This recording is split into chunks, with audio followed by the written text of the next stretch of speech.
It's time for Curiosity Gameplay. I'm your host, Rebel Weasel, and we're playing ARK Survival Evolved. This is session number 3 and setup fine details. And today I have going to show off that my temporary house is done and that I've moved my base. And now I need to address certain automated resource issues. What I'm talking about is that now that I've got the basics set up with a little bit of everything growing for farming, and I've got it automated so that the S plus item collector is picking up eggs for me, the S plus item collector is picking up poop for me, the S plus compost bin is taking poops from the item collector and then turning them into fertilizer, and I have a automated gardener who is picking up the fertilizer from the compost bin and feeding my garden. That's automated resource gathering, and that works. There's a lot of different ways that you can automate resource gathering. You can automate resource gathering all the way up to, well, everything. Honestly, there's almost a utility animal for gathering resource that you can put up on Wander that exists almost everywhere, and you can just set him up in a fenced-in area and let him go, and he'll just gather stuff for you. Unfortunately, that does create lag for people, and it's a little bit frowned upon. It's really frowned upon to let them loose just in the wild. It's not so bad if you keep them in a small fenced area where it's big enough that things can respawn, but unfortunately, once you build in an area, things stop respawning, so it's kind of catch-22. But what I'm talking about as far as automated resource issues are honey, sap, and achatina paste. I hope I'm saying that correctly. The achatinas are the gigantic snails that live generally in the marshlands and swamps. And basically you need honey for several recipes, most specifically the tasty veggie cakes, I believe they're called. Let's go look at that recipe. This is the Keep Fireplace from the Castles, Keeps and Fortresses mod, and it comes with a cooking pot. And oh, the cooking pot does not show the recipes by default, so I have another cooking pot we can look at here. Now this is Echo's RP mod, and the Echo's RP mod creates a cooker, and attached to the cooker is a dye mixer and a cooking pot. And the cooking pot in Echo's RP mod actually has all of the recipes already here. So we were going to look at I call them tasty cakes, but I'm pretty sure that's not what they're called. Sweet vegetable cake. A sweet vegetable cake can heal a herbivore, and it's also used for taming specific animals such as the giant snails, which I need, and sheep, a few other things. And also giant snails will only eat sweet vegetable cakes. That's all they eat. So in order to make sweet vegetable cakes, you can see the ingredients list requires fiber, giant bee honey, and so on. Sap and bee honey are 2 ingredients for the sweet vegetable cakes. So the reason behind getting a snail is that when you have a snail on Wander, he drops paste, and the achatina paste from the snails is equivalent to cementing paste. Cementing paste is the big bugaboo for me.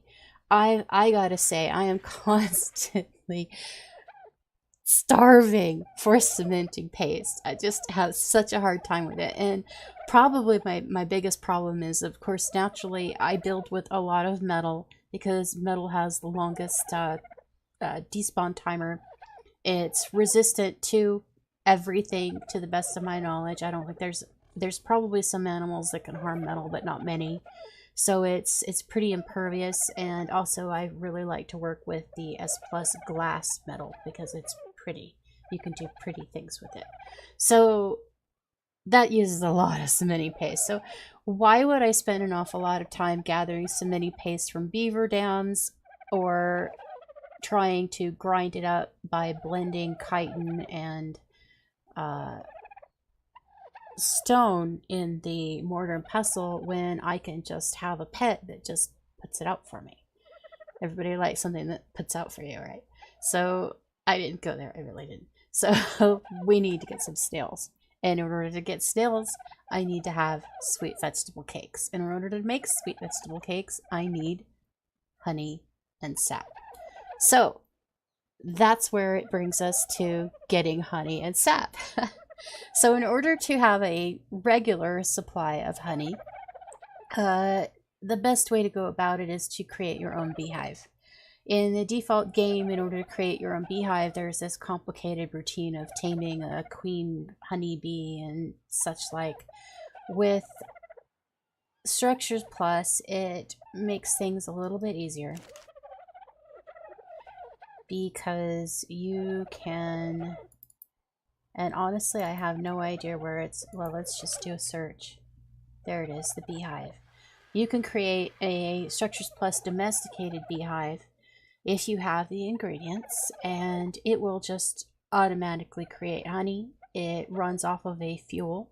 The fuel that it runs off of is rare flowers. So you want to make sure that you have a steady supply of rare flowers or a good place to go to harvest rare flowers built up before you get to the point where you have a domesticated beehive. And I've already done that. We'll go over that when I give you a tour of my temporary construction base. And the first ingredient that's hardest to come by in this is giant bee honey. So one of my goals today is to go and harvest wild bee honey from wild bee hives so that I can craft this product. The next thing that I need to sort out is getting sap, because sap is also used in many recipes and crafting items. And we'll go over that in a little bit. So first, I'm going to start off by catching you up on what I've already done. And actually, that is in my list of things to do. So, looking at my to-do list, I wanted to move to a new spot.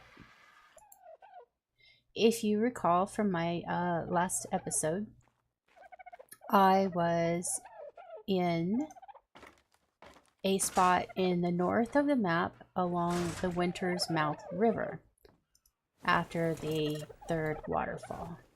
And I noticed in my first stream that the that this spot, which was my favorite spot on the map here in the north, was available because the people who had built a map here had left, or rather their base was abandoned and it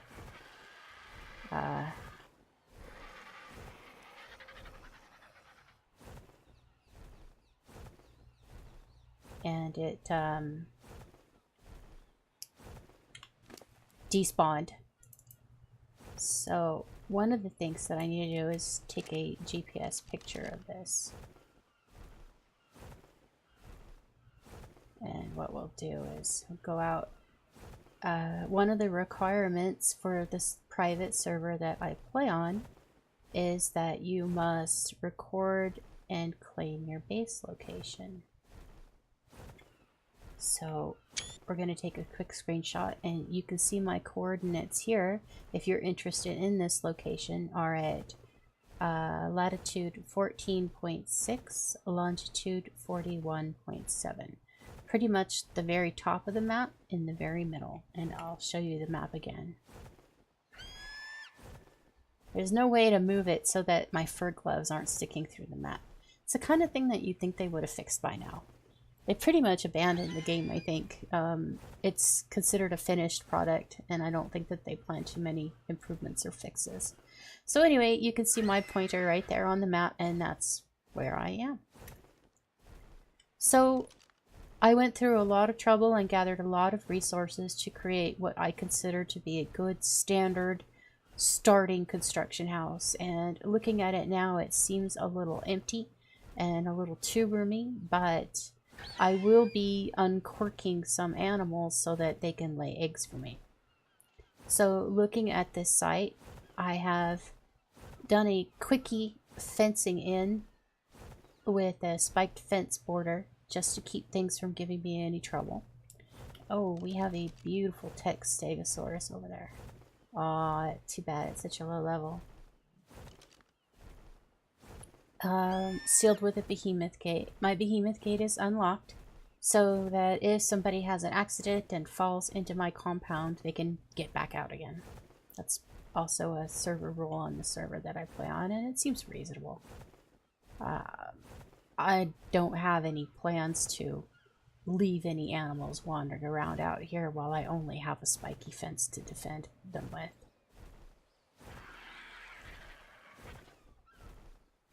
So we'll enter the second floor, and here I have room for some animals to be left out for egg and poop gathering. And we'll start at the very top and work our way down.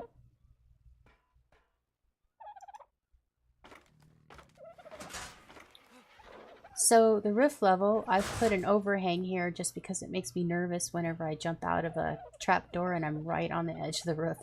And it gives me a little room to hang out and look over the edge.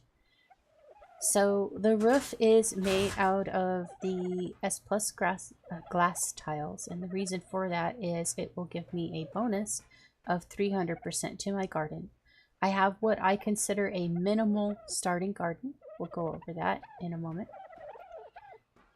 The lookout tower over there is pretty much just functional. I mean, I think I could climb up on it and shoot things if I wanted to kill stuff.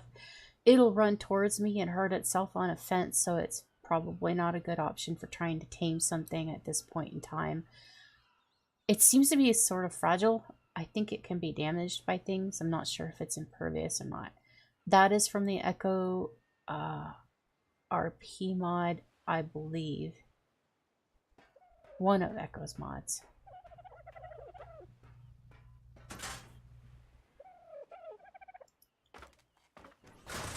So on the first floor, I have an auto open and auto close door for flying in on flyers. I have a good amount of space here to keep some animals. Currently, I just have dodos. The S+ item collector, running off of propellant as a fuel, is automatically collecting poops and eggs for me. My feeding trough is just your standard feeding trough, and I've just got it stuffed with berries for now, since I only have herbivores out generally. Cargo, the eagle, I just feed him meat. I just actually keep him stocked with meat, and he just does fine. This is simply a garden storage box for any more materials or equipment that I need to set up gardening.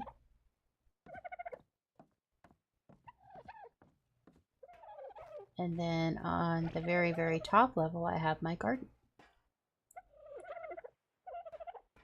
I guess this is a good moment in which I should be discussing the mod that I'm using. I honestly, off the top of my head, don't know what it's called.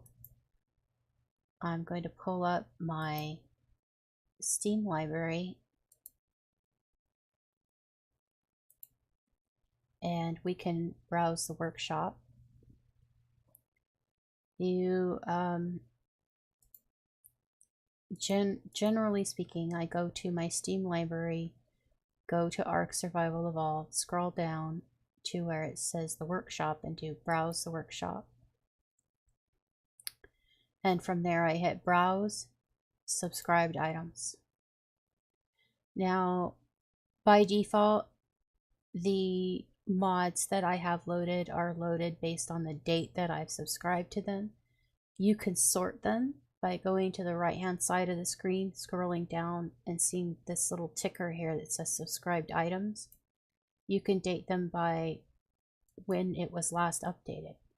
I've had 3 updates: the Olympus map, Echoes RP, and Dino Storage version 2 in the last couple days, so that lets me know when something recently updated. We'll go by alphabetic for now. And let's see if we can find the mod that I'm using for my crops. This is not something I would have ordinarily picked myself. I believe it must be this, the HG Seed Crafter. But I have a thing about wanting to play on as many maps as possible. And it's pretty hard to find people that shell out the kind of money that requires to have multiple servers. And I found this group that has 9 maps. It is public. It's not, you don't have to be invited or anything. It's called ARK Gaming. And I pretty much I really like what they're doing and how well they're doing it, but the only thing is they do have a little bit heavier mod load than most people like. So the HG Seed Crafter basically allows you to craft seeds for rare crop items. For instance, it also comes with this barrel that will automatically collect all seeds, berries, and vegetables. And it works a little bit easier than the gardener from Structures Plus, which requires I forget what the fuel is for the gardener. It has to have some sort of fuel to run beer, which is, you know, an awful lot of work. But also this one doesn't require any fuel. It just works. So when you're a starting level and you haven't gotten up to where you're making beer barrels and such, it's much easier to get by with. And the cool thing about the Seed Crafter is that once you have collected, gone out and harvested rare mushrooms or rare flowers or sap or any of the mushrooms from the aberration or cactus sap or silk, you can then craft seeds for those and grow them yourself. So we're going to close that out and switch back to the game. I am having a few problems switching to the game. There we go. So I pretty much have one of everything except some things that are somewhat rare. This is for cactus sap. And then I have one of each of the colored berries: elderberry blue, elderberry yellow, mejoberry purple. I have 2 mejoberries because you use mejoberries pretty frequently in cooking, especially for kibble. And I have 2 narcoberries. So we have the cactus sap, we have the citronal seed, which is basically like a citrus fruit, raw carrot, which is basically like carrots. This is a silk seed plant, so I'm growing silk. This is rare mushrooms, so I'm growing rare mushrooms. I have 2 silk seed plants going. This is for rare flowers. More rare flowers, more rare mushrooms. So I have 2 each of the rare flowers, the rare mushrooms, 2 each of the silk plants, 2 each of the cactus plants, 2 each of the mejoberries, 2 each of the narcoberries, 1 each of the colored berries, the yellow, blue, and red, 1 each of the 4 vegetables. Well, technically fruits and veggies, because the citronal is a fruit.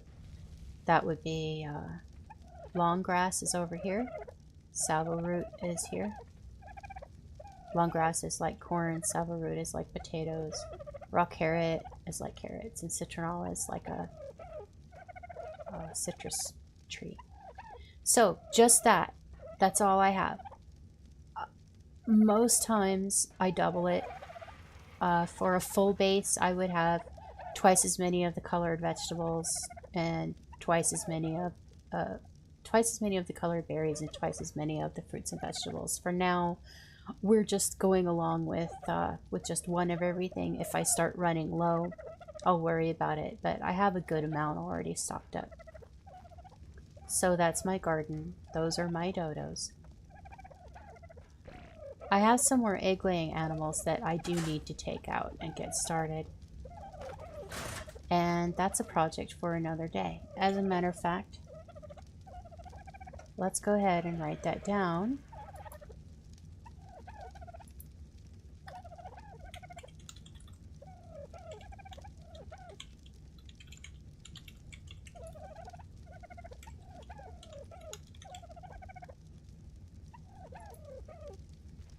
This is the bottom floor of my temporary construction base. I keep things that I want to grab and go at the front in storage. This is my animal snack.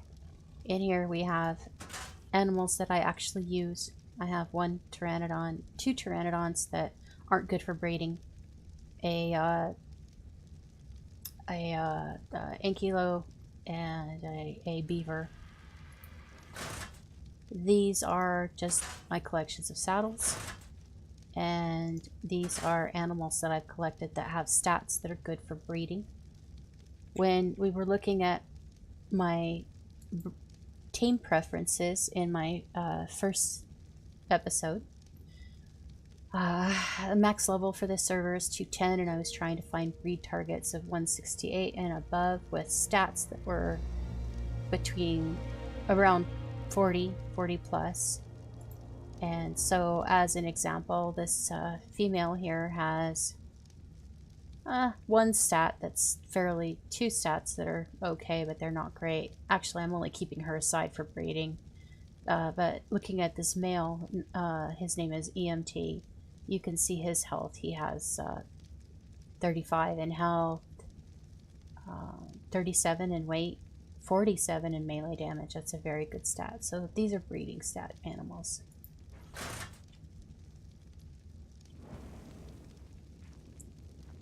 This is my personal gear.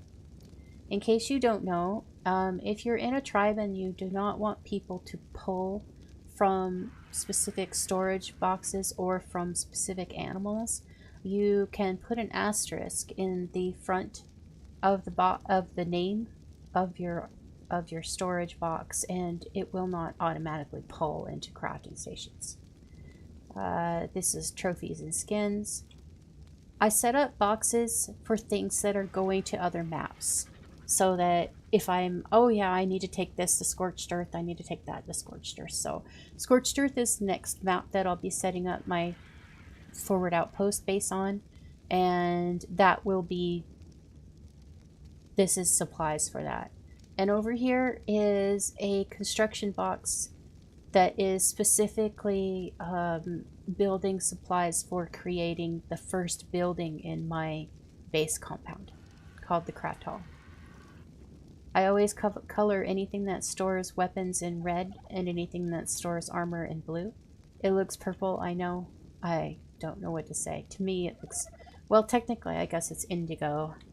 So these are just, actually I need to relabel this.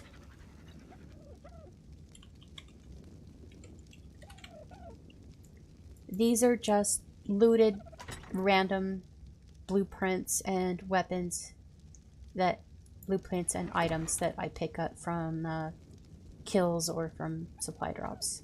And I label them FFA to let everybody know that anybody in my tribe can have them if they want them. I do not currently have anyone in my tribe. I have, I'm a very slow player. That's why I call this patient gamer is kind of the thing.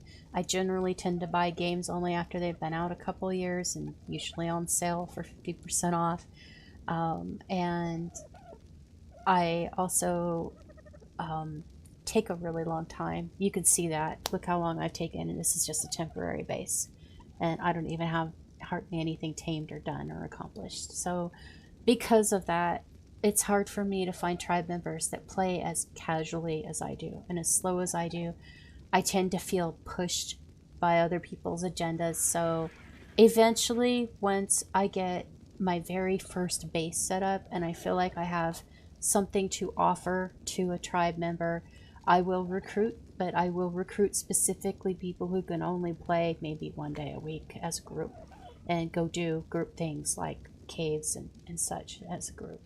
But for now, I just want to get set up first before I start. I usually have 3 to 4 beds. I like to have 4. I only have 3 right now. Just in case I'm dying multiple times. This is the Echo RP crafting table. This is called a community box. I believe it comes with the Echo RP box, and this is where I crafted the outpost lookout tower. It has little note takers as well, where They act like mailboxes. People can leave notes for you. This is the Echo Trees crafting box. I just realized that I'm missing one. I'm missing the Echo Garden and Landscape thing. We'll have to make that. This is the platform smithy, the S Plus platform smithy. I believe this has been abandoned, and currently I'm being told that the platforms crafted on this are not snapping correctly anymore. So it's, I loved it because it made things snap easier and better than the default platforms. But, you know, while I'm doing this, let's go ahead and craft that other Echo crafting station. Echo's Garden Decor. That's it right there.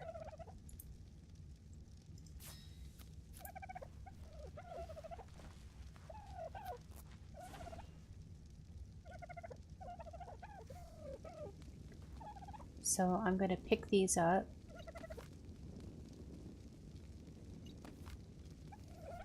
And I want the garden decor thing to go next to the landscape one. There we go. And then we'll go with the community box.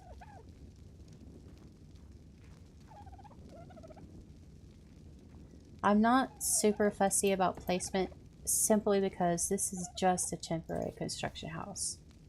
I want all of these crafting stations up so that I can use them to put things together for my real base, but this is just a temporary construction house. So over here we have the Castle Keeps and Fortress crafting tables. I haven't done the smithy. That's one that's missing. So we have the villager style crafting table, which is where I crafted all of these building pieces here that you see. We have the masonry table, which is for the main castle style. And we have the carpentry table, which is for the lower level settler wood style things from that mod. This is the S Plus converter. You can take any item that is a normal item and convert it to the S Plus version, including blueprints. This is the S Plus bookshelf for holding blueprints. I set this up as quickly as I can because it's metal, indestructible. If something comes powering through here and destroys my base, this will still be standing. Standard S Plus smithy. And then around the corner, the S Plus crafting station, mortar and pestle, and refining forge, and fabricator. I always just dump my resources in one box. I start out with just, I call it mats 1, and as it gets full, I add more. When I level up to a point where polymer is easy to come by, I'll be doing vaults. And then from the vaults, I work my way up to the S Plus automated storage, which is a dream. I've used it once and it was wonderful.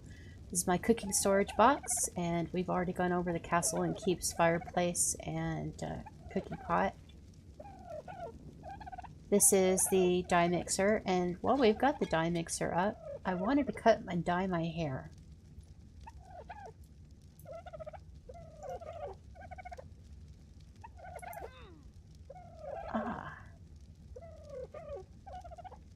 I guess that dyes me physically. Let's grab a paint chip of red. And we'll use scissors. Oh, I don't have my scissors. Let's grab my scissors.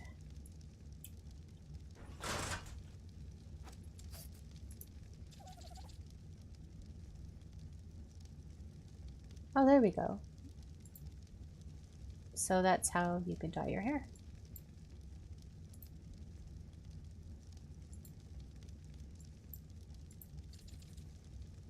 There we go. We'll see what that looks like when it grows out. And we'll put that back.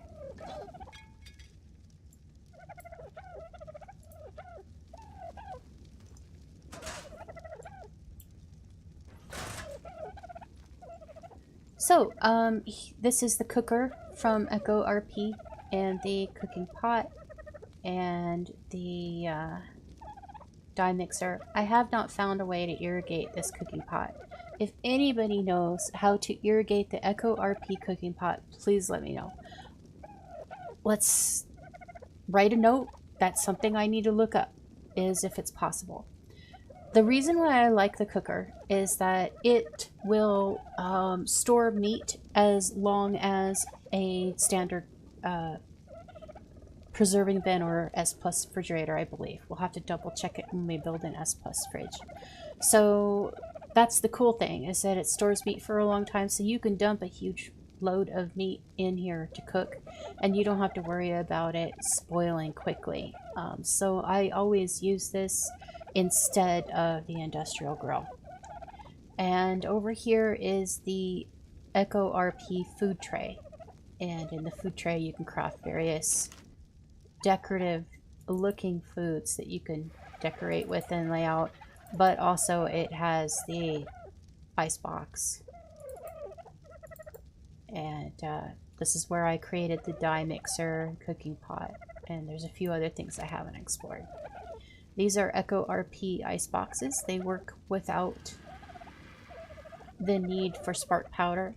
I believe that the S Plus refrigerator will store things longer, but these don't require spark powder or electricity, and I have two, generally eggs and meat. This is the HGC crafter that I mentioned, and you can tell it to pull fruits and it automatically pulls everything from upstairs.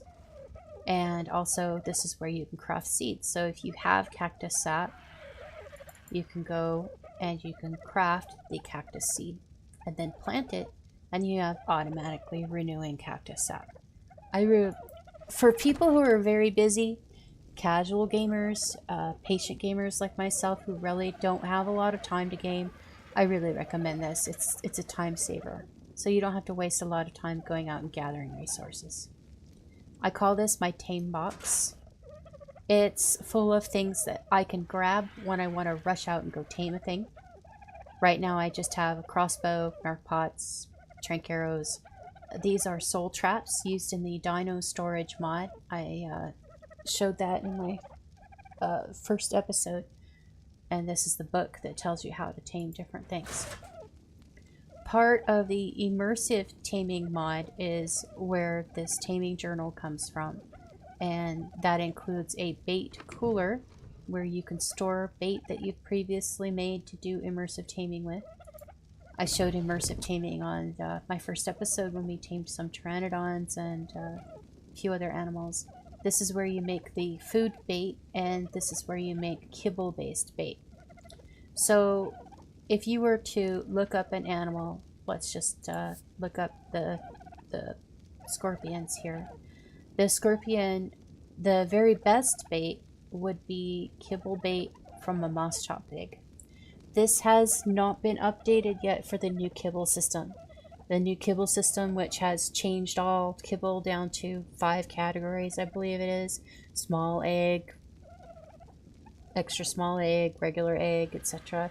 So the author of this mod is just waiting for the dev kit to come out that includes that information for him, so he can update this to use those kinds of kibbles. And then you also have food bait, spoiled meat bait, for instance, is what a pulmona scorpion would use. So you can look up specific requirements. Some animals require that you knock them out. Some animals are not able to be immersive tamed. This is all configurable on your server.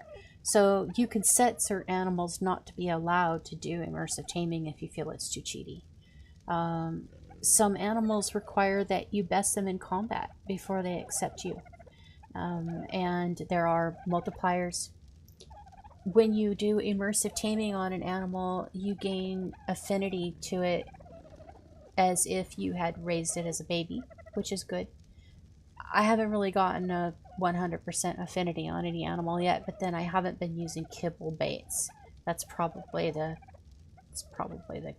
closer there.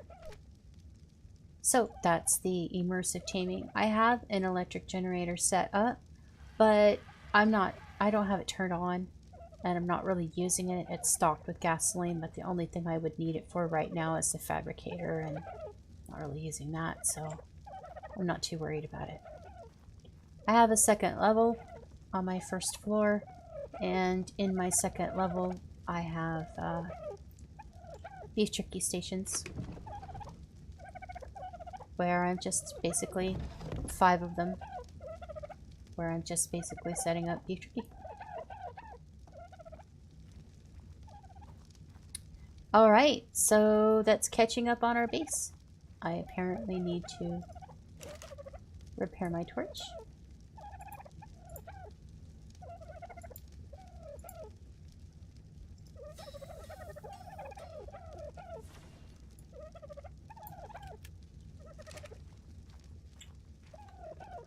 So I have moved to my new spot, and I have set up my garden. I currently have 10 compost bins. I could probably do a lot of calculations, but this is pretty much how I gauge it.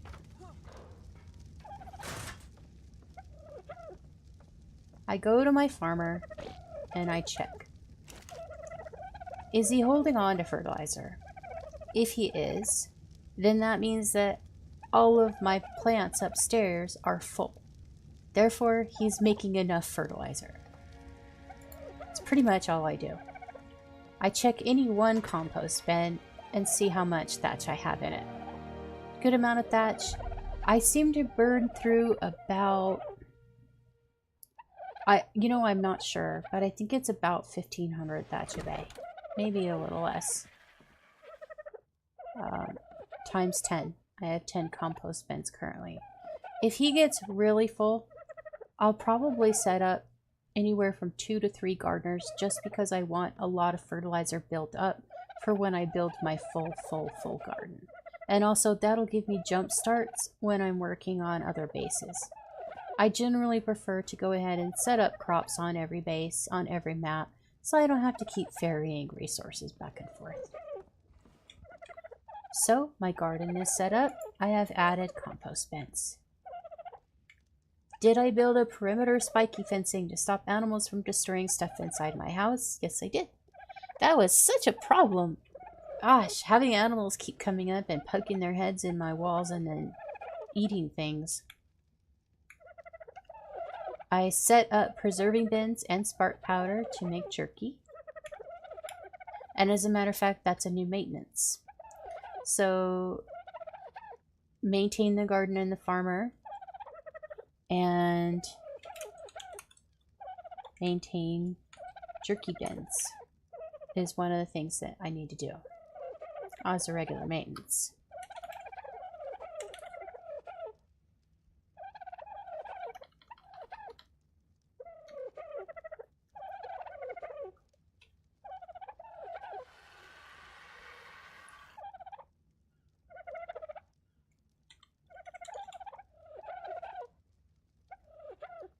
So now here we are, honey to make a beehive. I don't have a lot of experience with this. I've only done it once. We need 50 honey. So there's a couple places you can get honey. You can get them along cliff edges, or you can get them in the forest. I prefer not to do the forest, the rainforest, on the big redwood trees, because that's how you end up eaten by those cats, Thylacaleos, who hang around in the trees. So the way that I'll be doing it is I'll be going and hanging out in forests, on the cliffs, and trying to get the honey and run away before they kill me. Now, in order to do that, I need a crossbow, and I don't want to use my very best taming crossbow. Let me see if I have any other crossbows available. I do not. And I do not have any crossbow blueprints. So, I will need to create a crossbow, and I will need to create a grappling hook.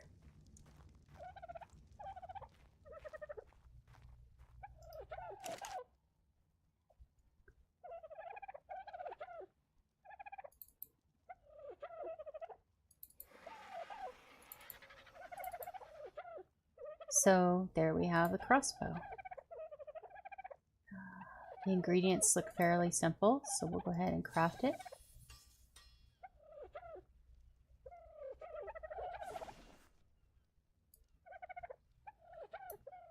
Where do I want this? I'll put it on number 6. And the other thing that I can craft is a grappling hook. This is a reusable grappling hook. And honestly, I should just do a show where I do nothing but showcase mods or do special shows of mod showcases. I'm not going to look up which mod this is from now. Currently, it's a bit much. So let's see. Let's go ahead and craft one.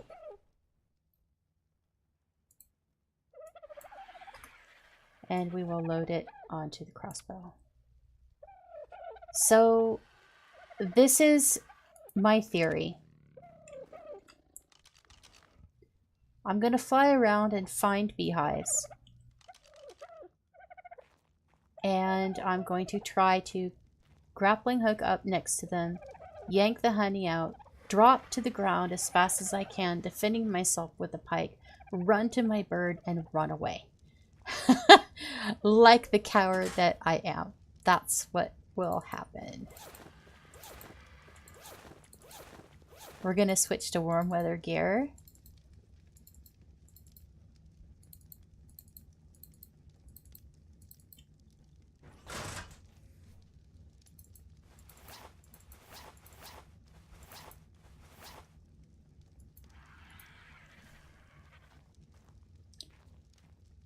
And that's it. Actually, just in case I die,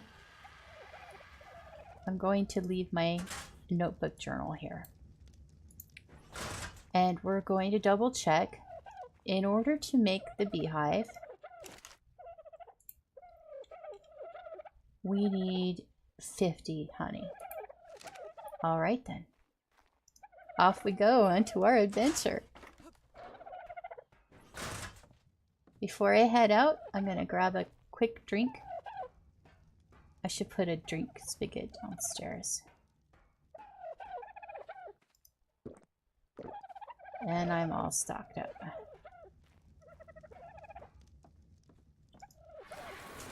And I want to pull some cooked meat.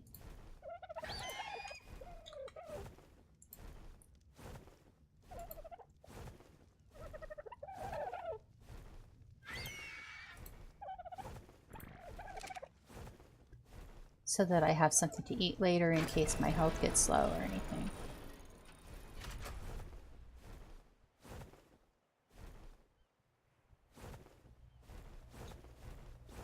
Let's go ahead and set up my automatic flying pennies for this long trip.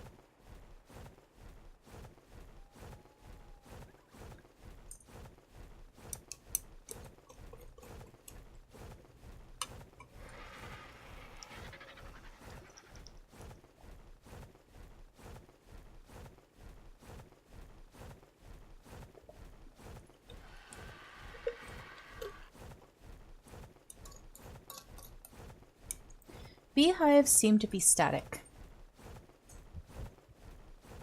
Actually, you know, I'm not going to talk during this trip because we could probably just like edit it out for a shorter edited version that I can upload to YouTube, because that's my master plan, is to upload edited videos to YouTube.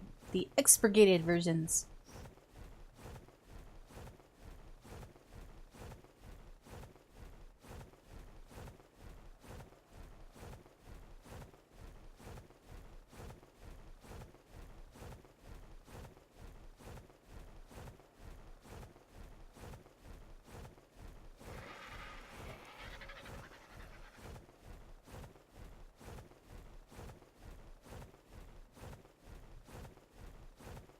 Everything's looking a little washed out. Let me check my gamma level here. Nope, it just looks like that. I suppose the whiteout kind of thing is meant to save resources.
I like to stop at people's bases as a rest stop.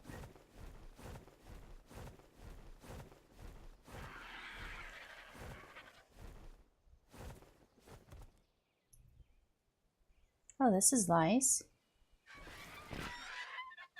I like that little open castle gate carriage gateway.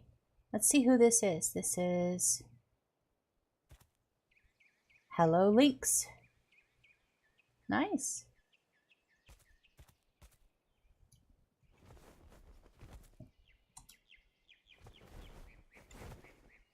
And goodbye, Lynx.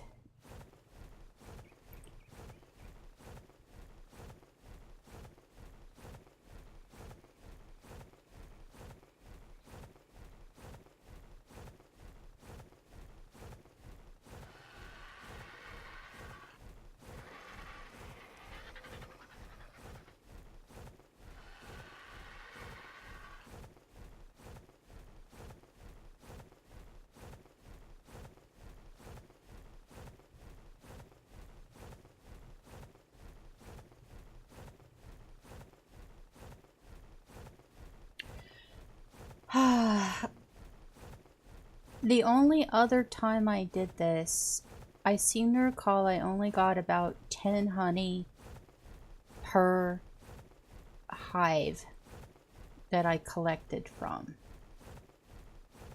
However, the gathering stats are boosted on this server, and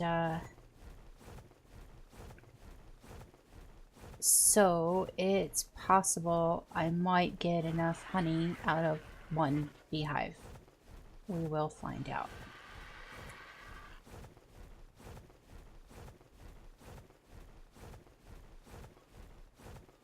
I'm going to start on the southeast corner of the map and follow along the cliff edges.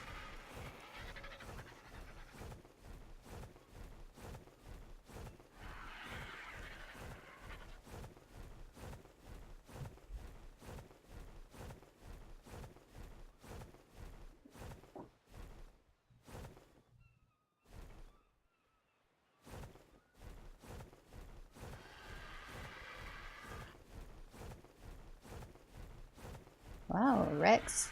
I don't usually see a Rex in this area.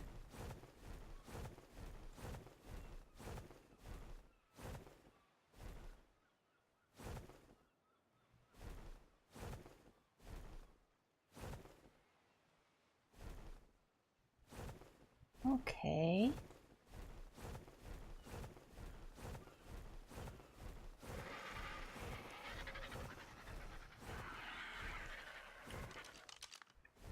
So I'm starting here at 73.8 / 81.6. And we are just going to skirt along the cliff edges until we spot a beehive. I guess I should specify a wild beehive.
See, I already looked along that cliff there.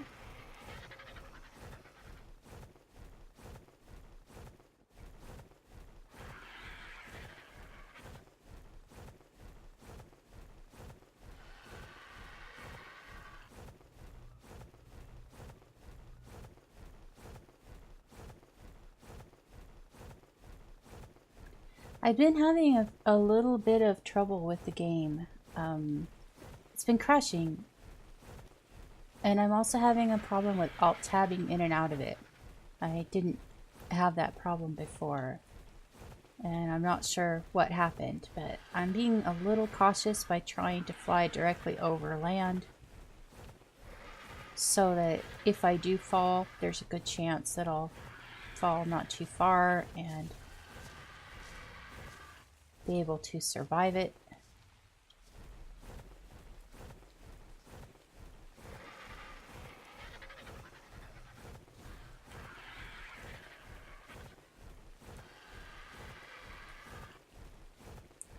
I don't remember if there's any cliffs down this. Yep, there's a couple down there. We'll go check them out.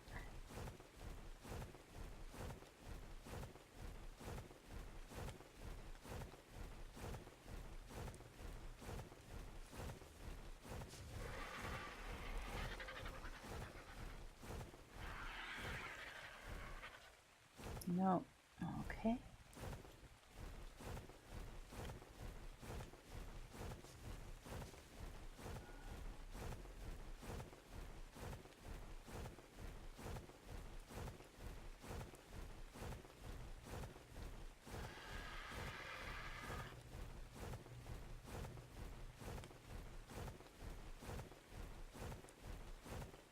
It's strange. Normally I would have found beehives along these cliffs by now.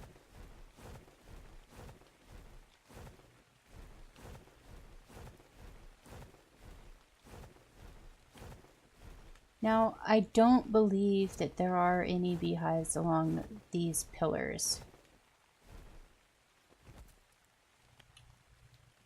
For a quick reference, we've now moved over to almost the middle of the map along the bottom.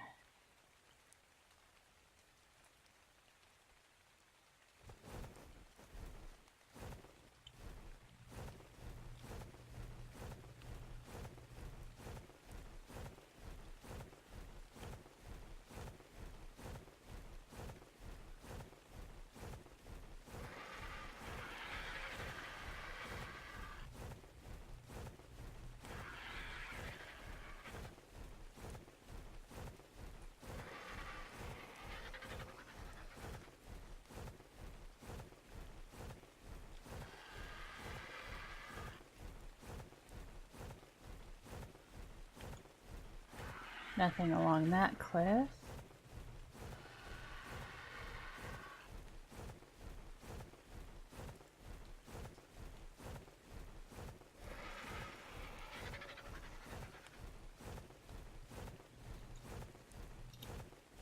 Now this one right in front of us is one of my favorite sites. There we go, there's 2 beehives there.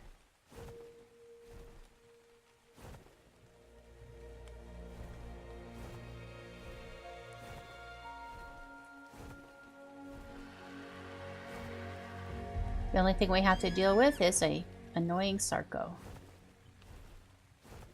Let's have a look and see what level he is and if I can handle him with just a pike.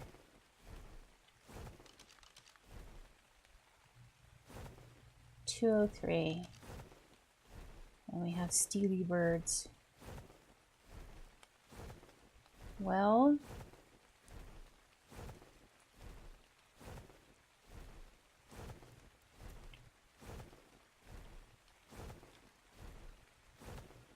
I can see if he'll go chasing anything else.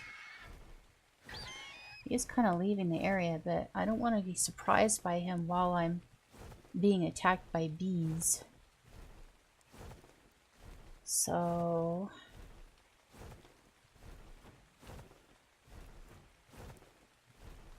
but he seems kind of preoccupied.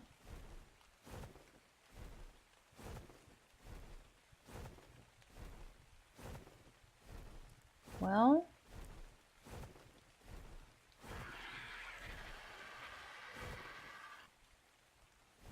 let's give it a try.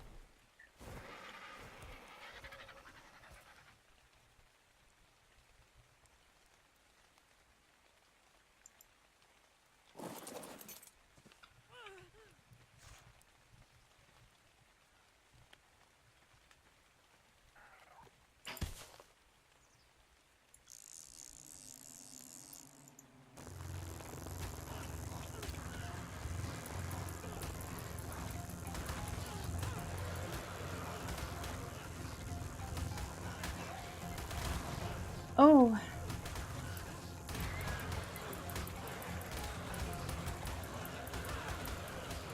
Where is my bird?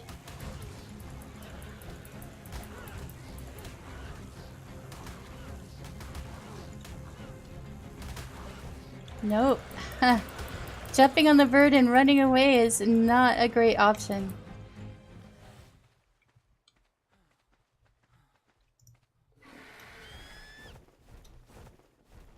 Wow.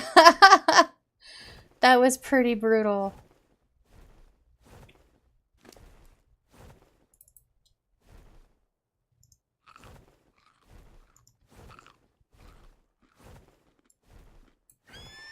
And we only got 5 honey? Okay.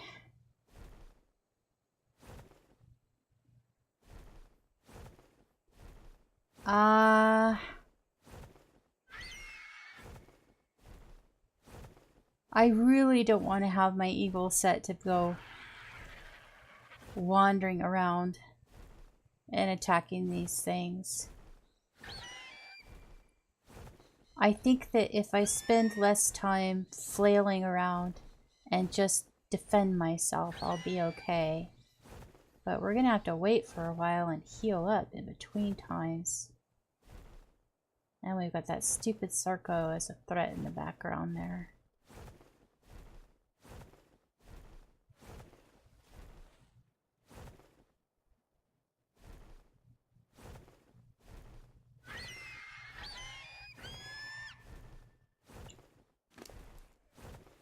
Let's see. 1 hour.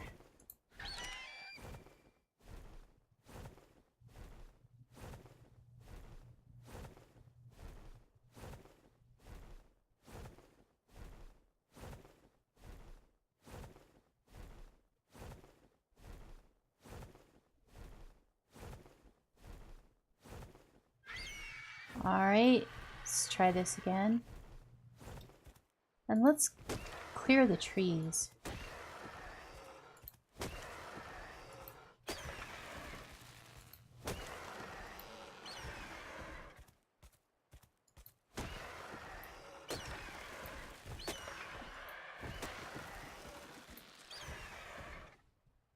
Honestly, I don't want to fight with these damned stealing birds here. Cactiornis is. Let's go find another site.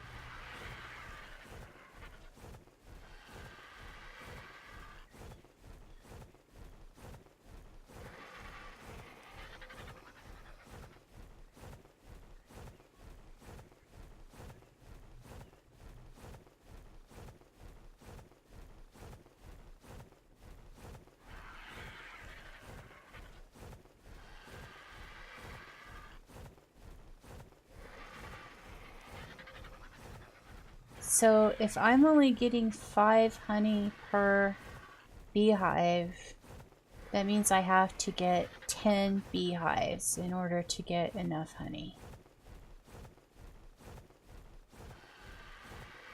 So that's 1, and probably 11 when we factor in the spoilage. I don't see any. Oh, there's one. See, this is nice.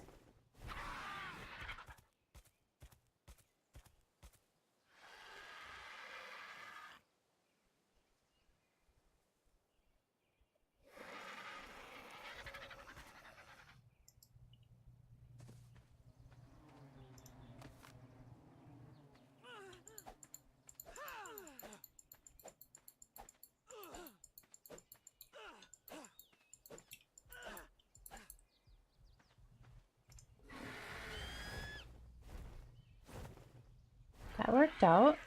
Did I get any? Yeah, 5. Okay. There's another one over here. Oh, there's a raptor. Let's go kill the raptor.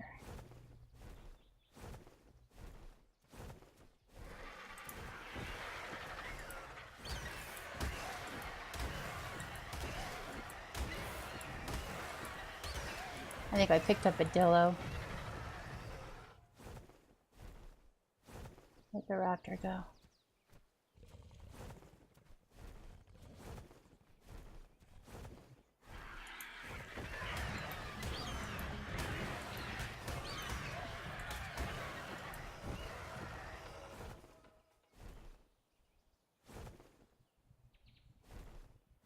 We'll kill that other dillo.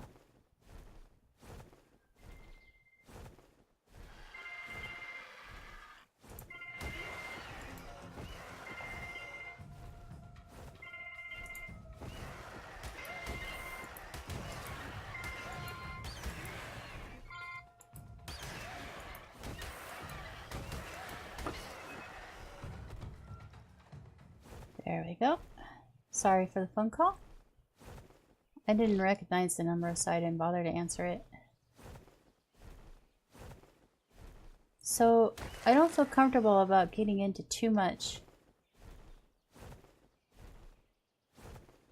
combat while into the bees with my health being this low. I don't know why I thought that rock was a body I could loot.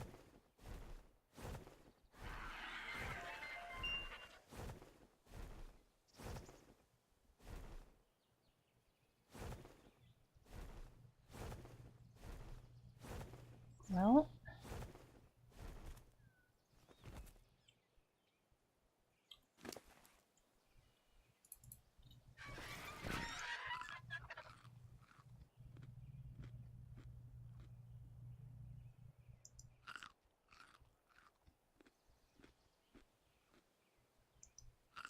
should have gotten more cooked meat.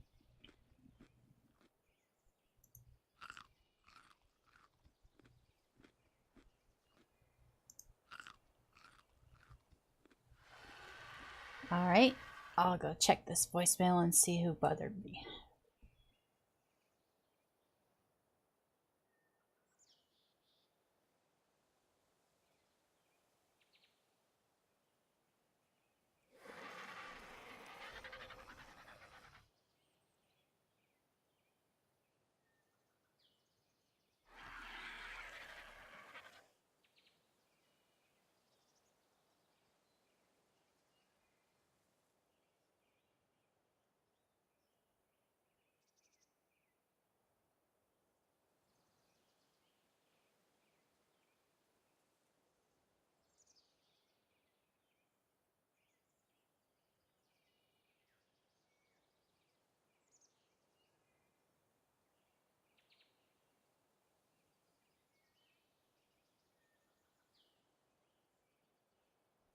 Okay. Alright, so we're at 10 honey. I'm at 3/4 health.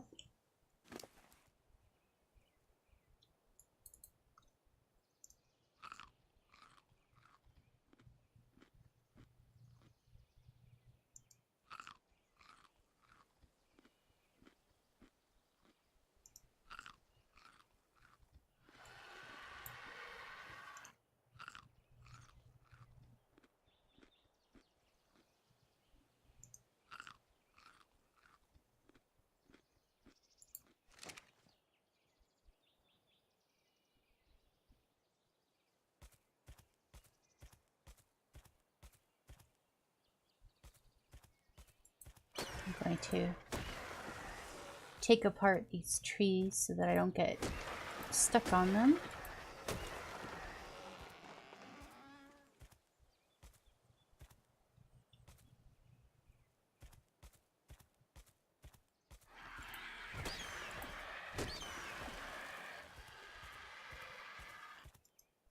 Okay.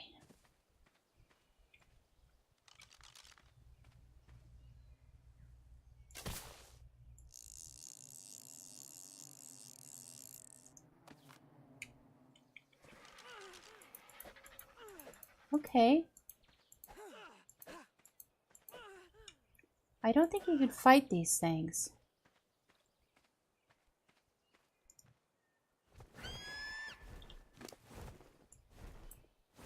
$15.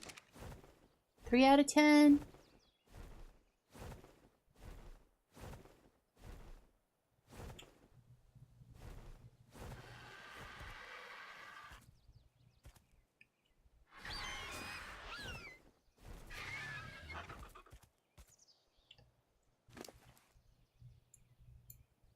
We're gonna have to go home and get some more meat.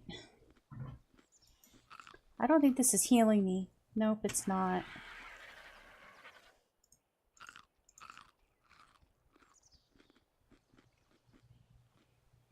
Okay. I don't think anything heals except for medical packs.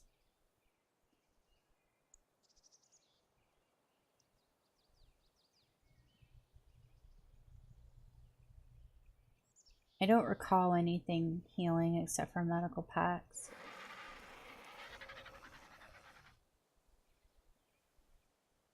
I wonder if there's a way to resist the bee thing. I don't really want to alt tab out to look it up.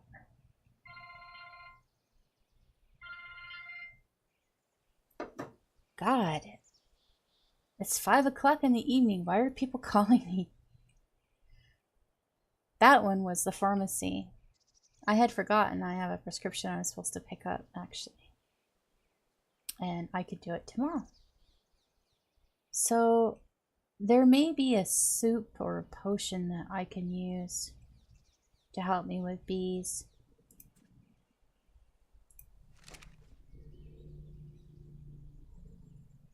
I guess we're just waiting. I wonder if a ghillie suit would be easier. Well, you know what?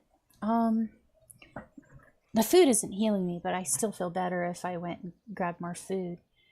I can either just sit here and wait and keep hitting the beehives in this area, or I can fly all the way back home again, switch to ghillie armor, and see if that helps. You know, it's worth it for the experiment, as long as you don't mind the waste of time, but okay. So we'll go ahead and we'll do that. I'll wait until I heal this time and gather this particular beehive, since we're right here. We're pretty close.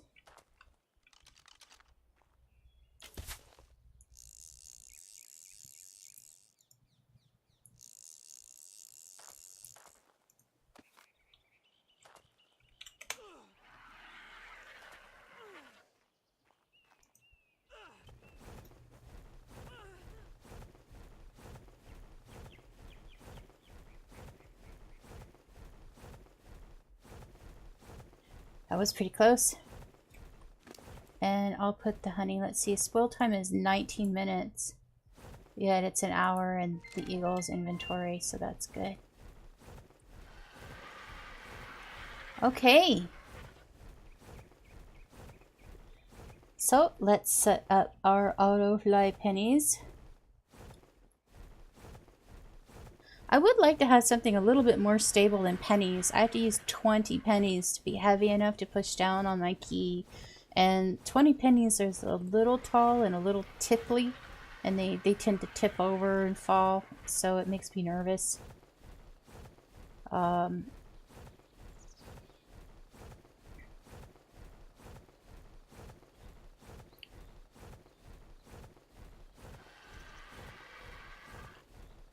So, but I haven't found anything that's heavy, the right size and diameter that'll fit on a key without hitting other keys, and shorter yet. So yeah, just stick with my pennies that are all taped up with electrical tape into a nice big penny tower. And I have two. One goes on the W key, one goes on the shift key. There you go. That's how I auto fly.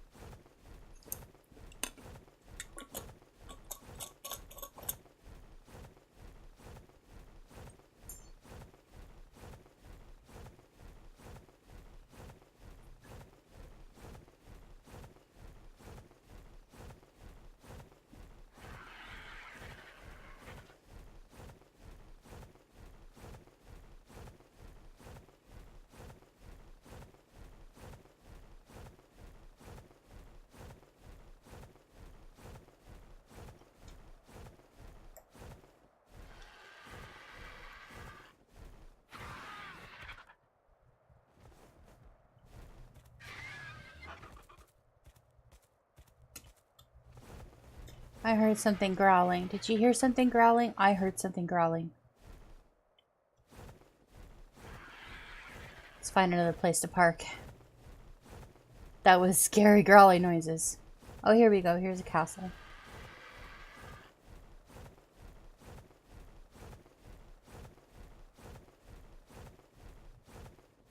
That's quite lovely. This is using the Castle Keeps and Fortresses mod. It's really nice.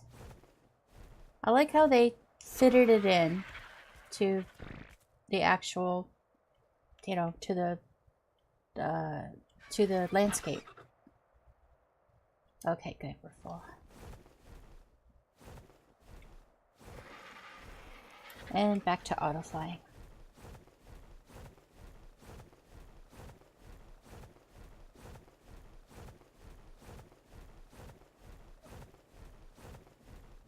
Hey there, Goins. I just saw your message. Yes, you can play with me.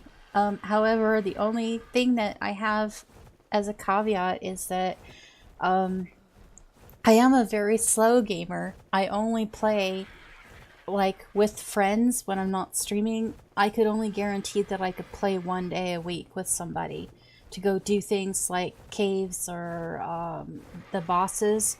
I'm a really slow player. So if you are interested, sure. At the very least, I can give you the information for the server as well if you want to check it out. There are a lot of mods. The servers that I play on is a cluster that's privately owned on their own equipment, and they have 27 mods, and they clustered together 9 maps, 9 entire maps. So all the official maps, the island, Scorched Earth, along with Aberration and Extinction, those 4, along with the center, that's 5. I'm counting.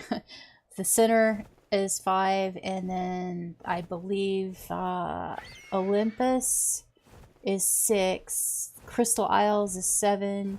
I can't remember number 8 and 9. So it's 9 maps clustered together, but they do run 27 mods, which is pretty heavy on some people. They can't handle those kind of mods. And it's all set up with really easy settings, you know, 5 times timing and all that. Let's have a look here.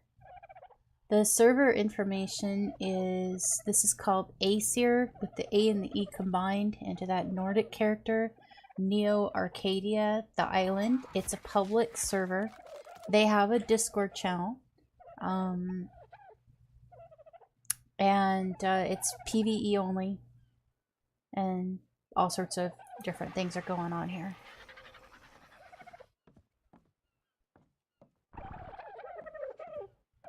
If you like, you can do a search for me on Steam, and you can add me as a friend through Steam. My Steam account name is Rebel Weasel, and you can always tell it's me because I have an eyeball symbol here.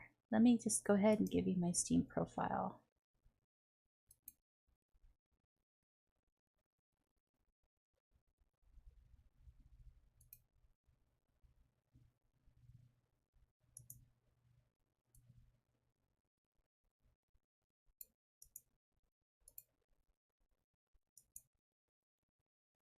There we go.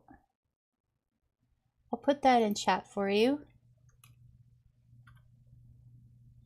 That should open up my Steam profile. You can send me a friend's request through Steam and we can chat and hook up.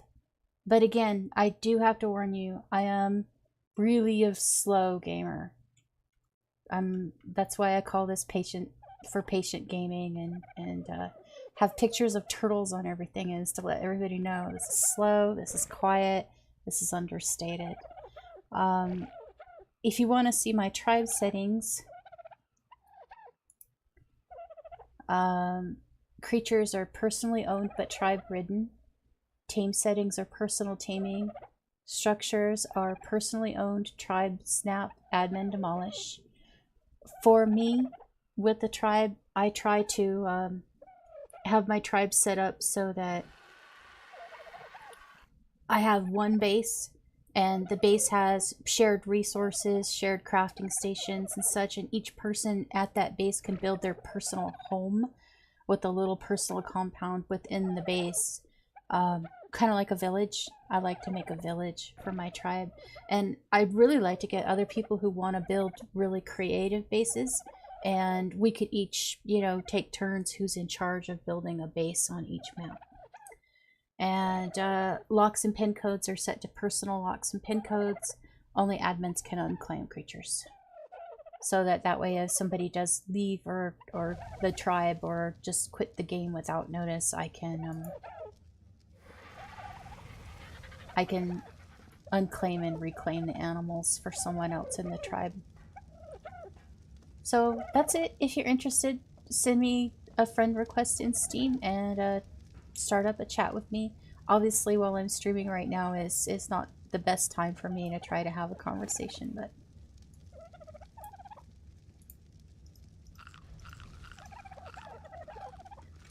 let's go ahead downstairs and pull the honey into the fridge and see about setting myself up for some Gilly Garrett.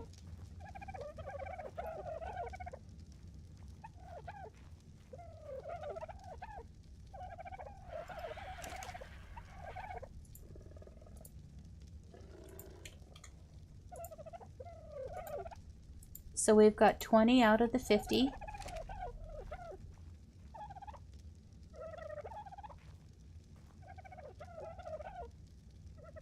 And I'm going to quick like a bunny.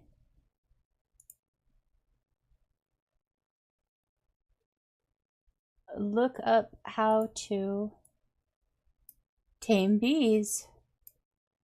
So we'll go to ARK and the official ARK wiki. And look up bees.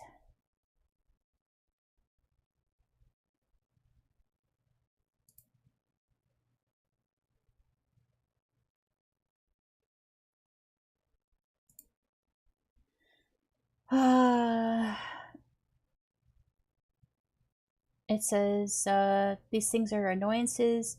You choose when to engage. You can prepare with ample time to do so. Just don't be stupid and don't walk into other creatures and you're fine. The strategy is to perform a barrel roll with the Pteranodon. You can destroy the hive without wasting resources such as bullets. Rocket launchers are great. Dire bears are immune to bees. Ranged weapons and pikes or spears. I'm using a pike. Stings dismount riders, slow players.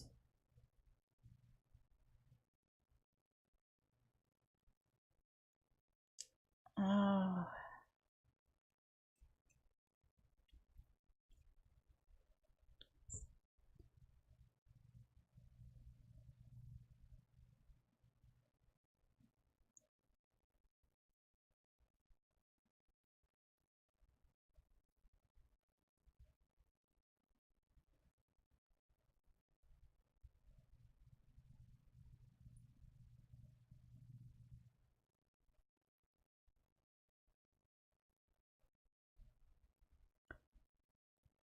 So it says you can use a ghillie suit to prevent stings as well as bug repellent. Oh. Well, we should try that. Let's see if I can get my game to load again. There we go. Okay, so we want to have a ghillie suit and we want to have bug repellent. And it looks like I could use some more torches in here, huh? Wow, that's dark. I have 3. Let's try one here. We'll try one here.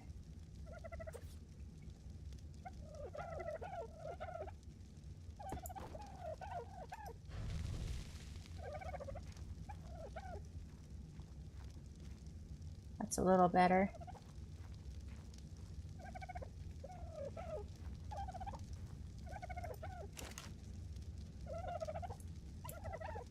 So let's go see what kind of ghillie outfits I have.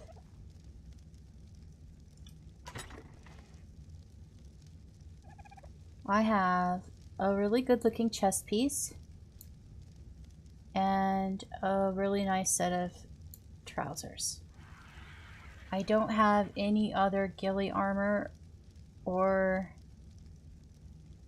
blueprints for ghillie armor. I don't believe that I've trained it. Nope, I haven't. And I do believe that ghillie armor requires organic polymer. Not a lot of organic polymer. So we're going to put these 2 pieces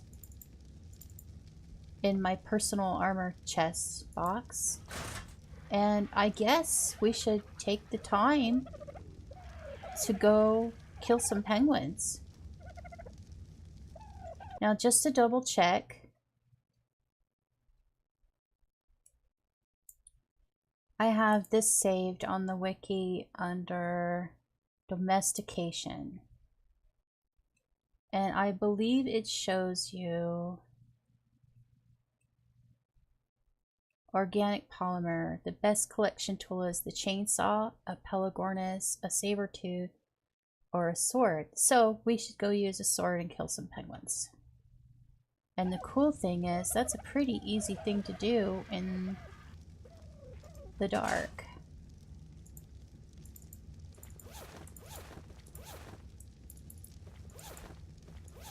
So we're gonna grab my fur armor.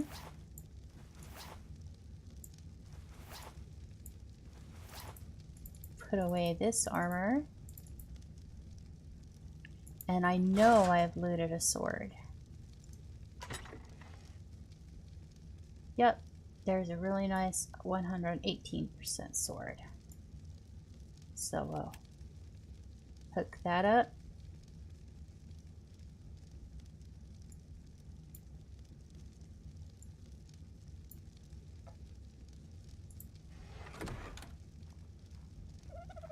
And let's go kill some penguins.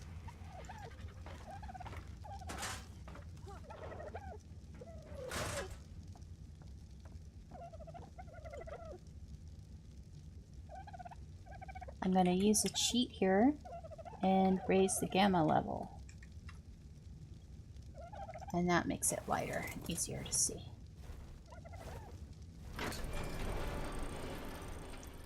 So to find the glaciers to kill penguins, we need to head to the west. And even though I'll probably insta-die if I fall off my eagle anyway, I'm going to stay above the land just to be safe in case I disconnect from the game. And slightly lower to the ground than I normally like to fly.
So these little glaciers out here are nice because you can pick up some oil rocks and penguins without having to worry about anything that's going to aggro you.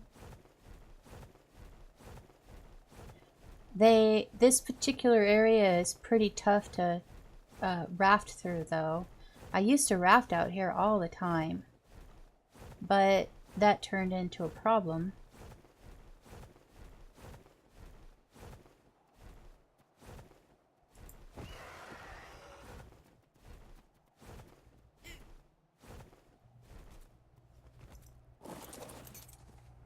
Because they created a lead sickness and that just got real ugly real fast.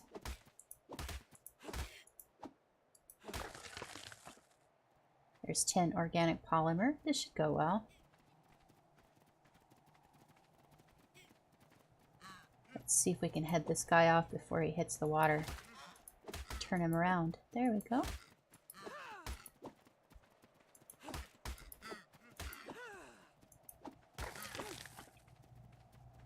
There's 20 organic polymer. Catch this guy at the edge of the water.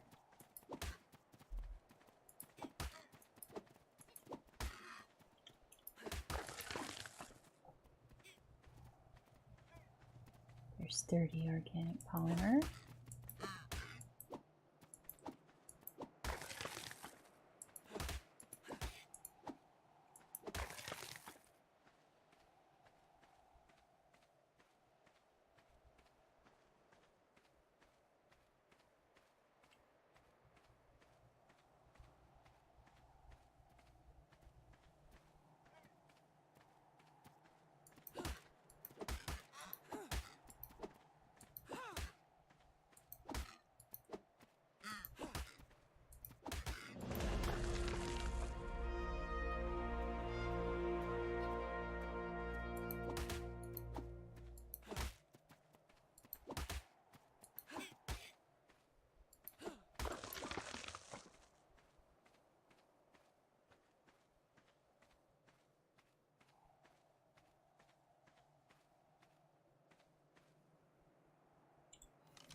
Oh, we've got 90. Let's go for maybe 200 just to be safe. And I'm working on raising my health up. Level 79. Let's see if we unlocked anything special at level 79. A compound bow, a metal arrow, longbow. This is from the Castle Keeps and Fortress mod with the arrow bodkin and the arrowhead. Okay.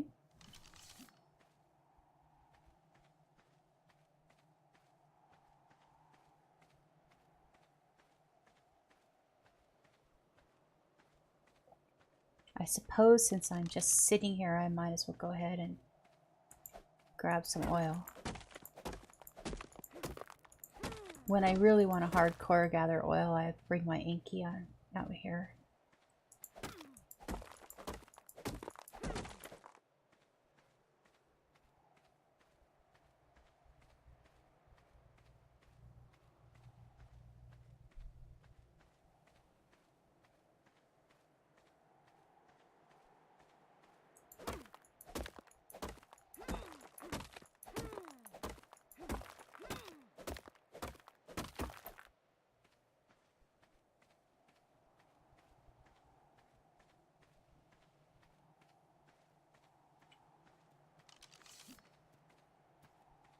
Yay, more penguins.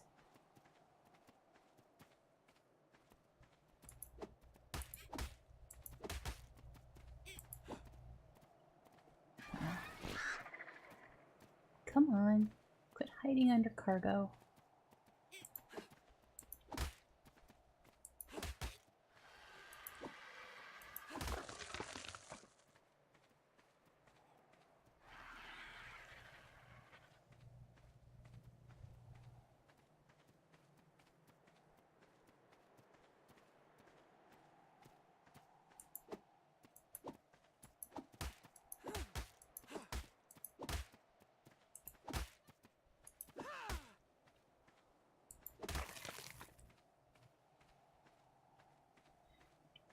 Oh, I should clean my inventory into cargo. We're at 140 organic polymer.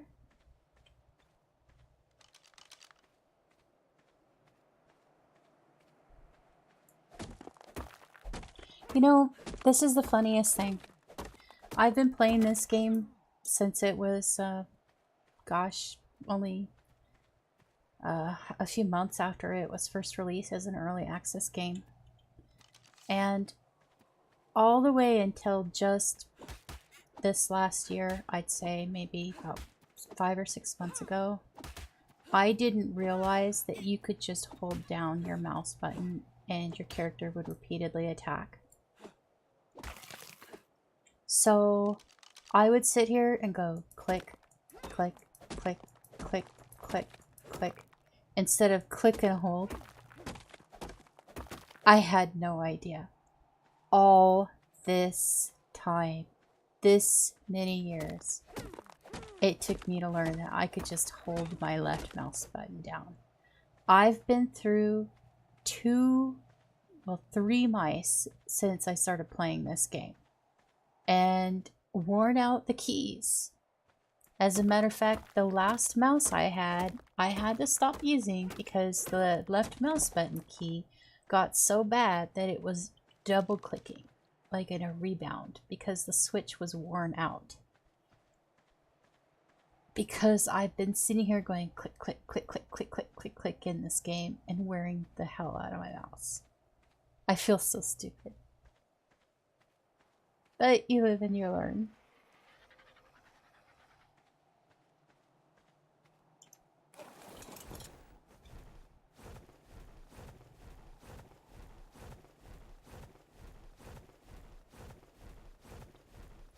Oh, we have a plethora of penguins over here.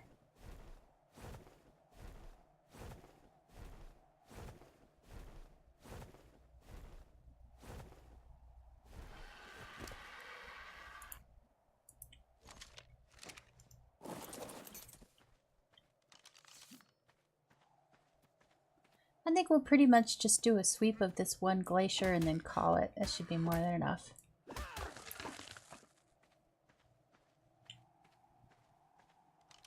And I'll have a little bit of oil, have a little bit of stone, have a little bit of meat, and have the polymer I need to finish collecting honey. You know, I didn't stop to check the timer on the honey when I put it in the icebox.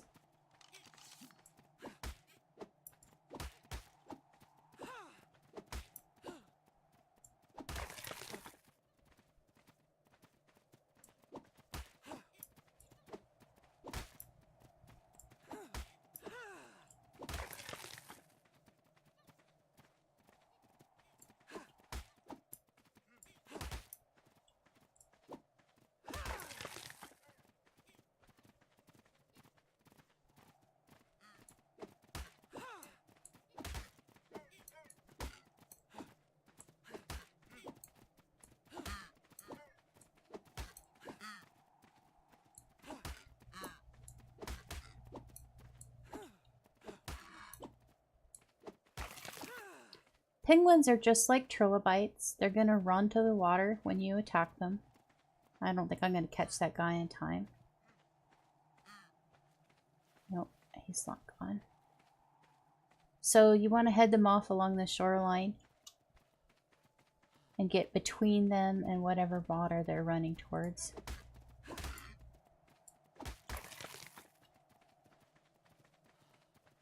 So I generally do a sweep by going after the ones that are closest to the shoreline. And that way the others will run away from me towards the wall.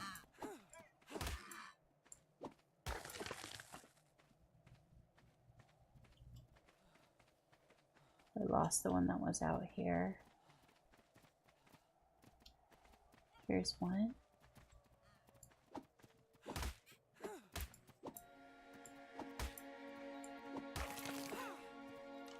Let's go ahead and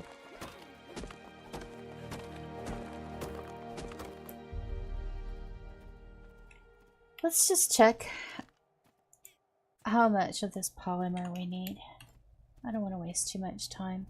I have leggings in the chest, so we need 5, 8, 12. We just need 12, and I've got hundreds. Let's go ahead and stop. We really want to get our honey, especially since it's on a timer. One of my favorite things to do is to have a penguin breeding farm where I basically just breed up penguins, hatch them, and then kill them for the polymer. That's always fun to do. Generally just having a slaughterhouse set up where you can have some meat animals, polymer animals, things like that, and just raise them and kill them is nice to kind of play as a rancher. I'm gonna move the stuff into the eagle so the spoil timer is longer.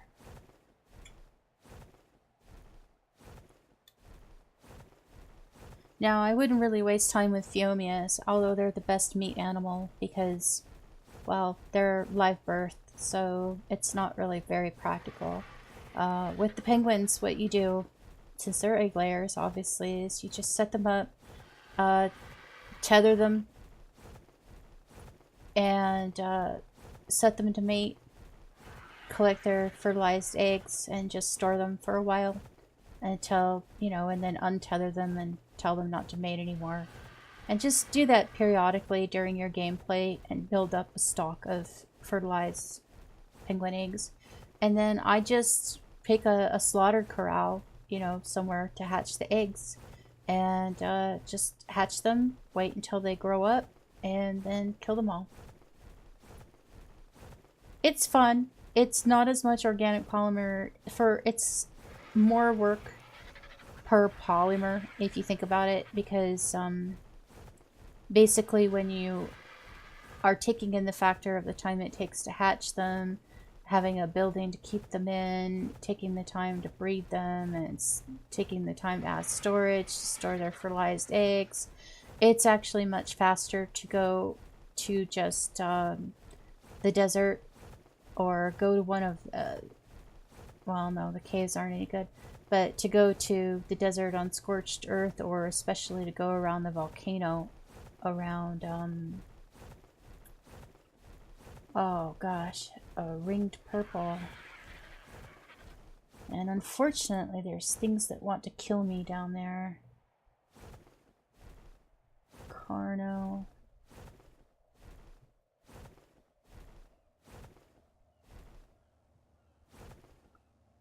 Where did that Carno go? Oh, he's way far away. And we've got a cat attacking that Packy. Okay, let's give it a try. Grab, fly, run! Woohoo!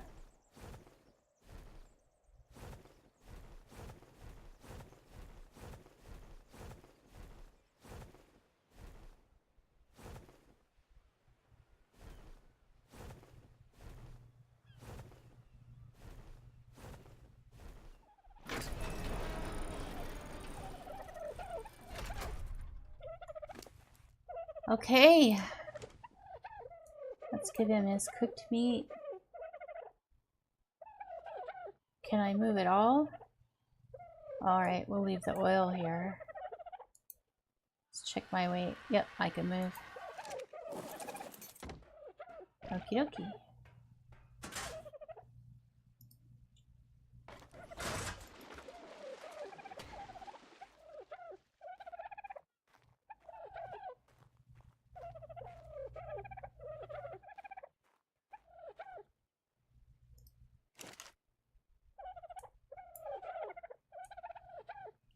Let's go ahead and cook the prime meat.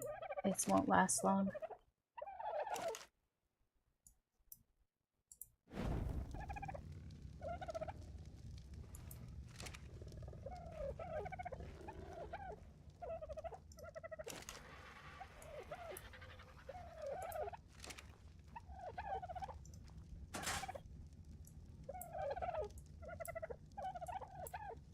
And we'll pull the oil off of cargo.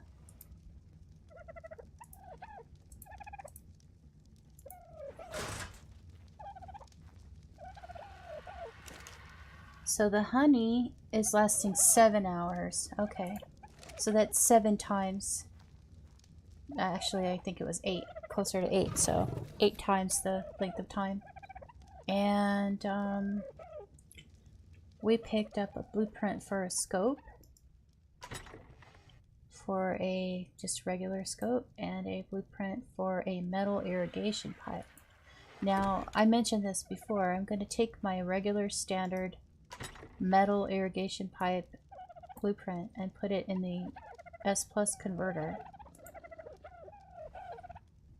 It is now an S Plus metal pipe. And now I have a blueprint for it so that later I can mind wipe and I don't have to retrain them. Eventually I will have blueprints for all the structures that I want, and then I can mind wipe and not have to do all that. Okay, so we want to make some ghillie armor. First I have to train it.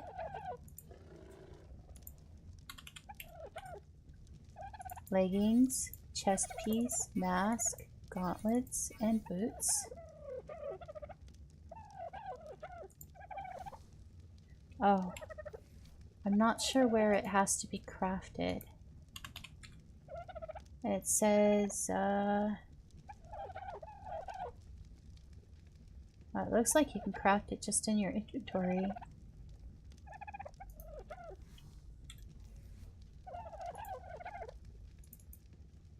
Yep. Alright, so we're going to pull the gauntlets and craft. And we'll pull for the, oops, wrong button. Pull for the mask and craft. And pull for the boots and craft.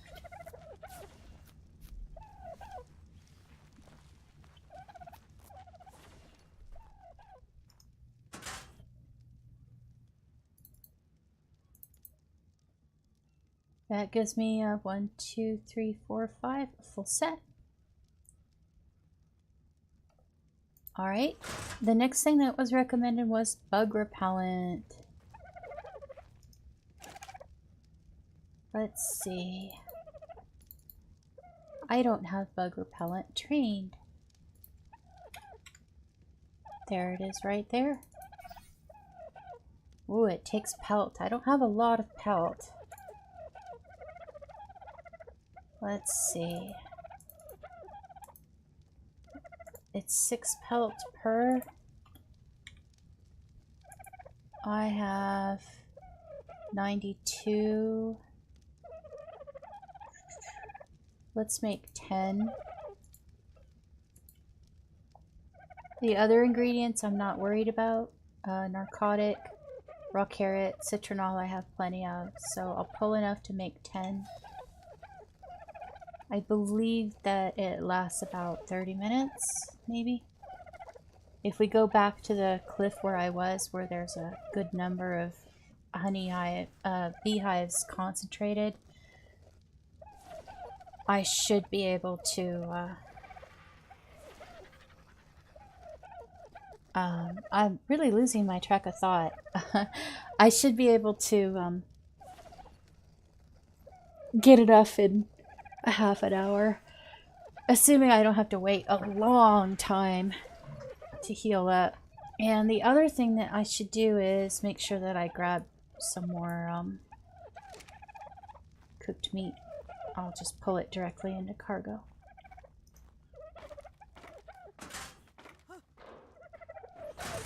Oh, actually,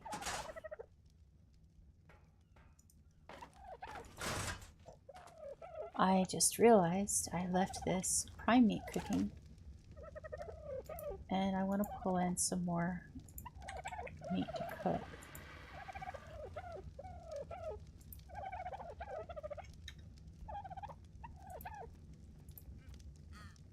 Let's take the prime meat out. And I am actually going to, from my personal inventory, cooked prime meat, put that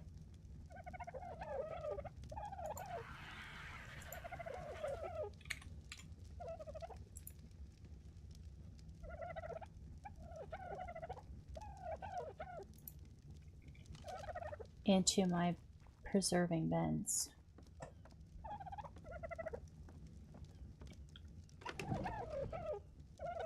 That's good.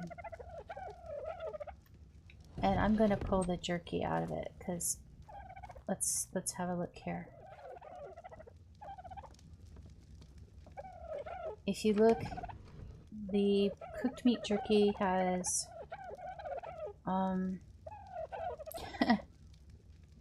15 minutes, 55 hours. Is that right? 14 days, 19 weeks. Let's pull it into this box and see how much.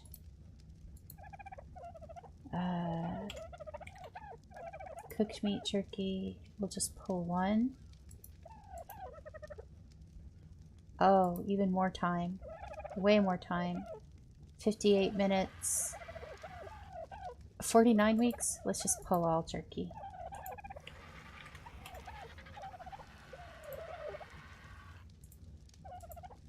There. That'll be preserved. And that's a good amount of jerky for one day. It's less than a full day. I'm pretty happy with that. That means I'll be able to really crank out the kibble.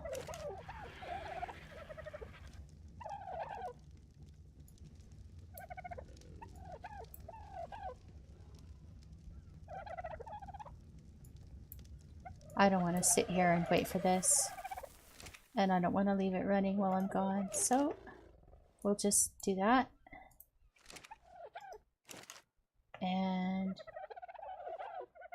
we'll take all the cooked meat.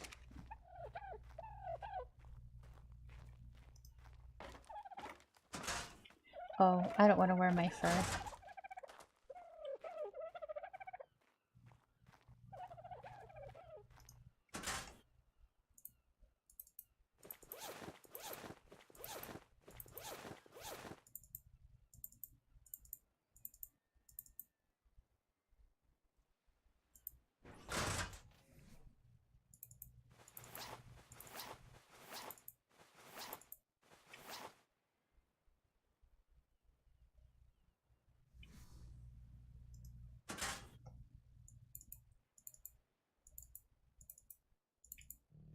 There we go. Okay. We'll switch to ghillie when we get to the warmer areas. We definitely don't want to be wearing it out here where it's so cold.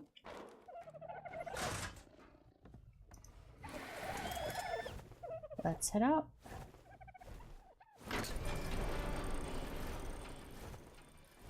Oh look, there's a Carno in the water. I wondered what was splashing around out here.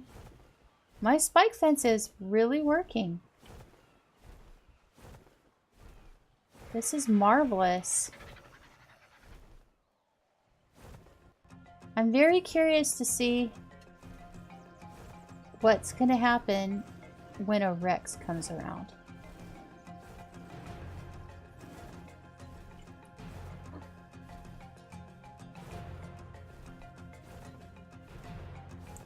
But we know that a Carno can't get past it. That's good.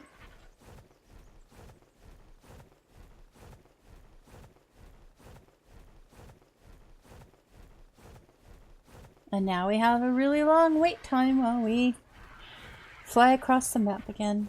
Do do do do do do do do.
Oh, I need to find a place to stop and rest and raise up my stamina. I generally don't like to burn my stamina all the way down on a flight, simply because if I get into a fight with a flying thing, I won't be able to last very long. So we'll come down here and see if we find anyone's base where I could safely land. Otherwise I'll land on the edge of this cliff up here.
So this is where we were scouting for some beehives.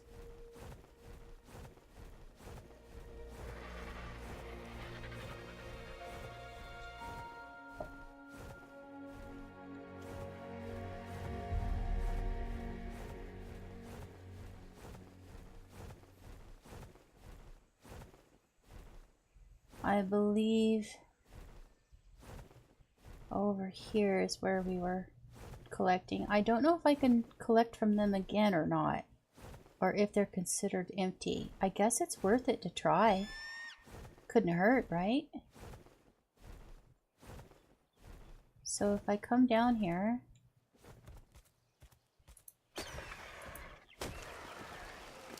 let's go ahead and switch my armor.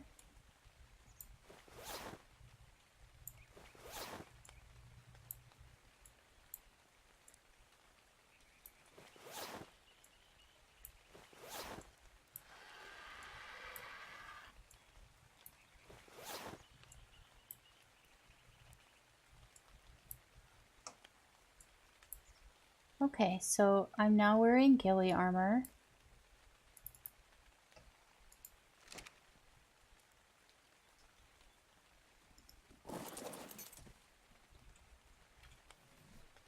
And my mouse is doing a weird jiggle.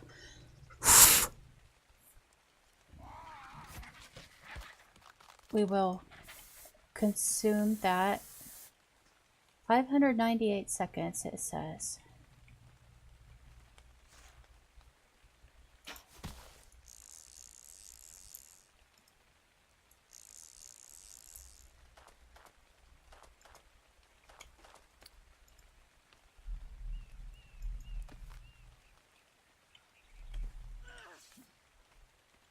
Hey, no problems.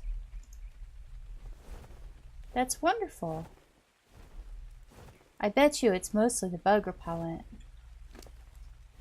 And yes, it auto-stopped, so that's 5. We're at 20 at home.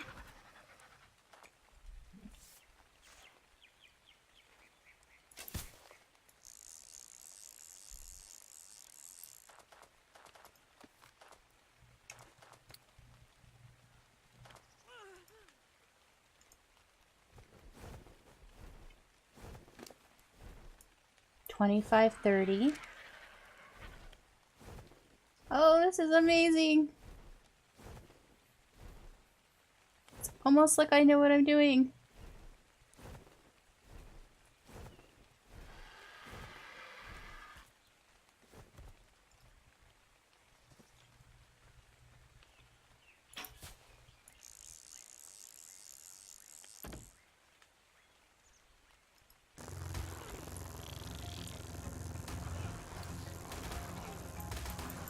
So this one apparently was full of animals. And I didn't have my pike equipped like a good girl. But they didn't hurt me as badly as they have. So now we're up to 35, and let's switch to the pike, shall we? Actually, just put that in the U-block.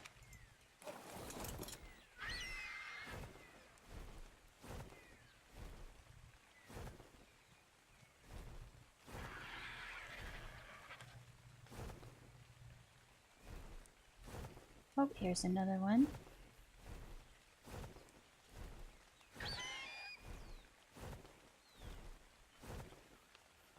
Oh, there's a Dillo. Let's go kill the Dillo.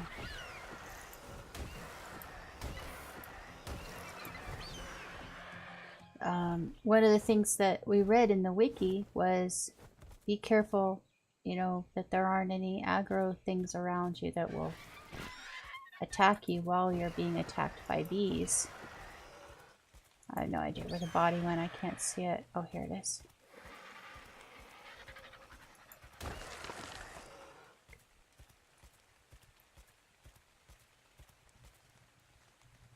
I wonder if I can just walk up to this one from this shelf here.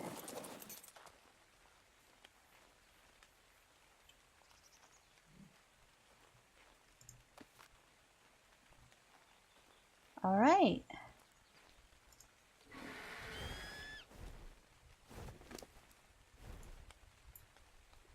So we're at 40.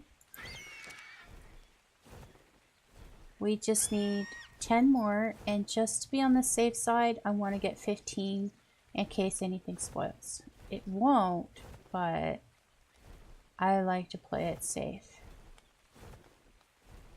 Okay, here's another one. Let's look around, see anything that wants to kill me. No.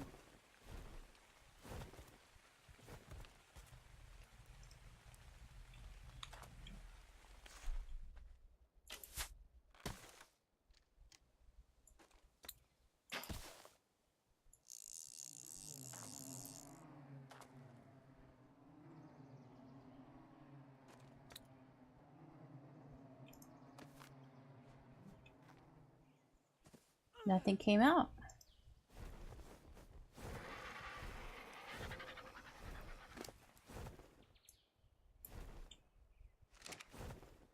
Ten more. So just 2 more. And there's one there. I like it when they have a shelf and you can just walk right up to it.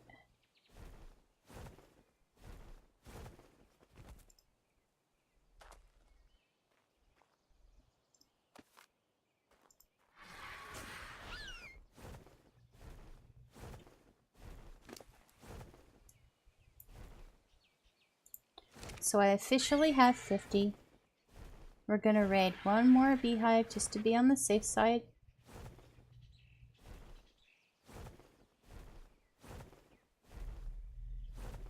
Getting kind of close to the swamp area, that makes me nervous. There's one right there.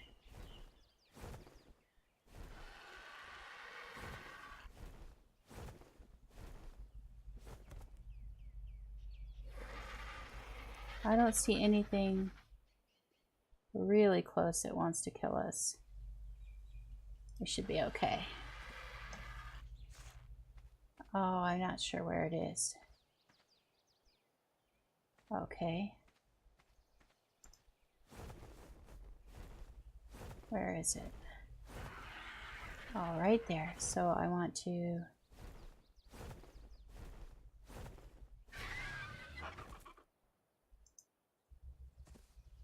aim right about there. Perfect.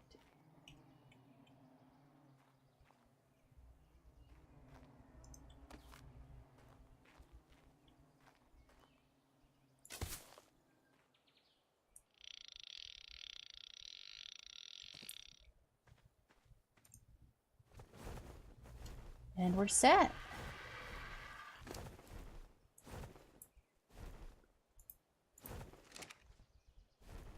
With this, I shouldn't have to go raiding beehives again. Because once I get my first beehive made, I can collect honey from it to craft more beehives if I want more than one. So we're all set.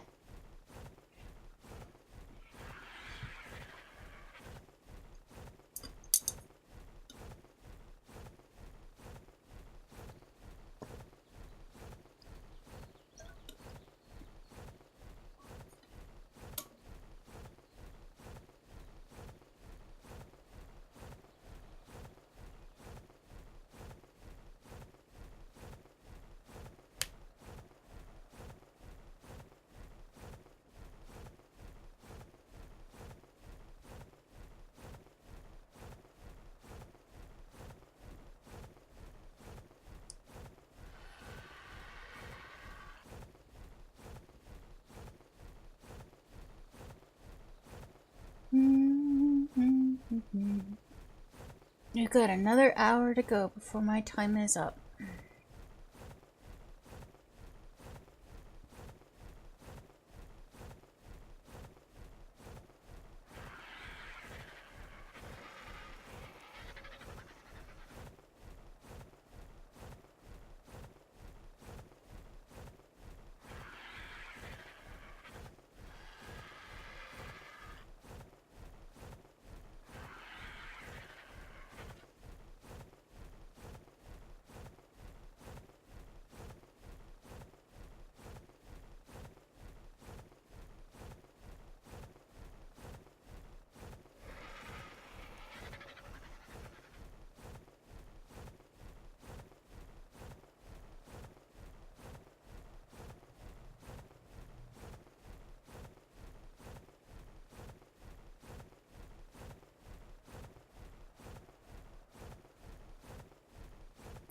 I need to find a place to rest.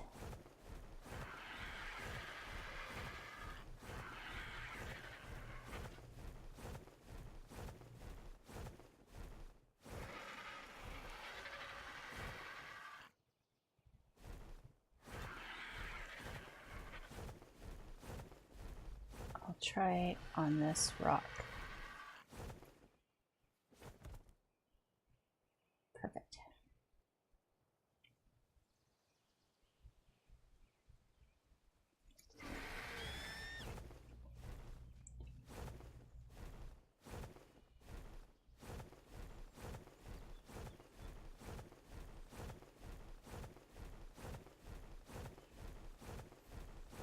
So on top of everything else, one bug repellent was enough for me to gather the rest of the honey that I needed.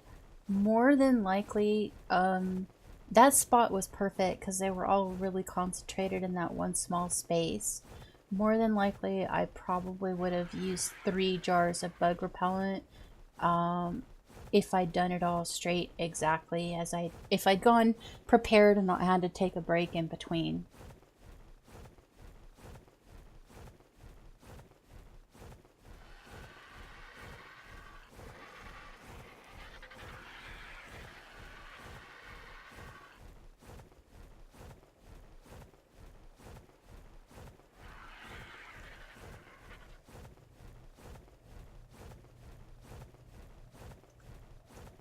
So, what's attacking my base now? That same pack of wolves.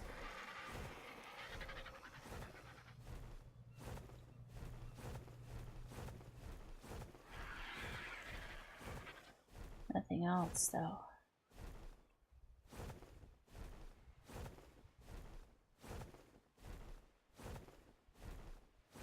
Saber-tooths, those were.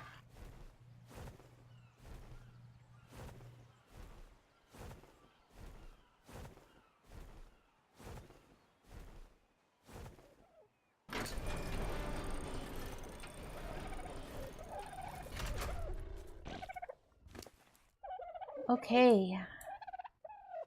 I'll pull the honey directly out of his inventory.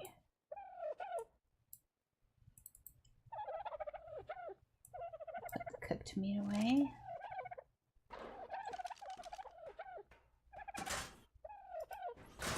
Ah, I hate when I do that.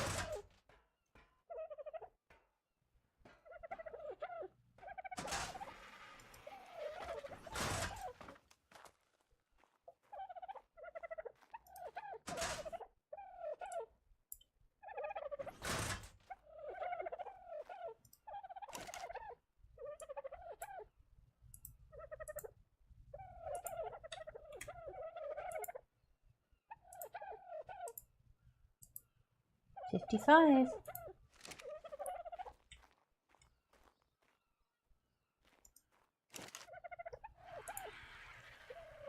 Oops. There we go. Beehive. Yay!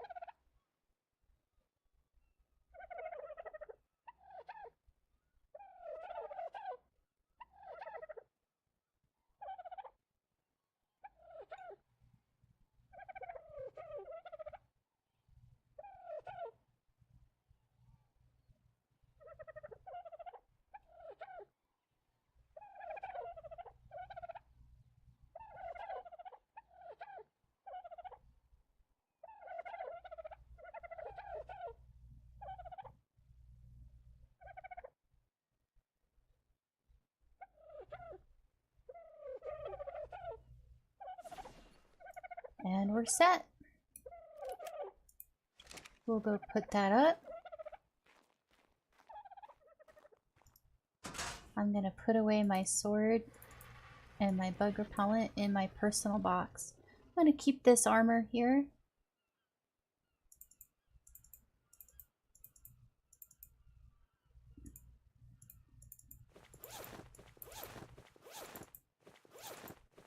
Let's switch out of the ghillie.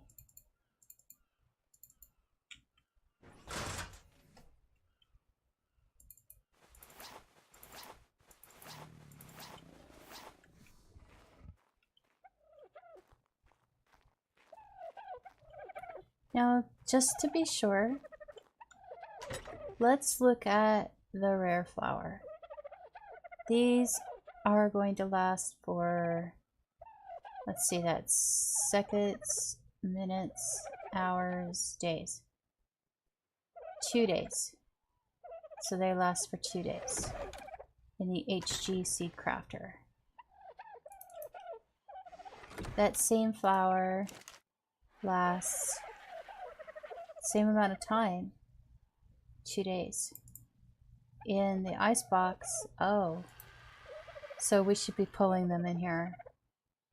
Let's pull rare flowers.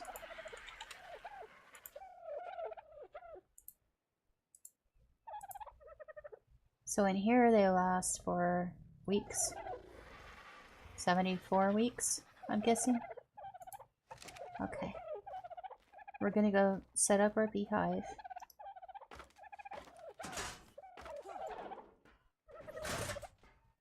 And crop space is probably fairly limited. I'm gonna put them in front of the compost bins. So I'll put it right there. No, let's start on the opposite side.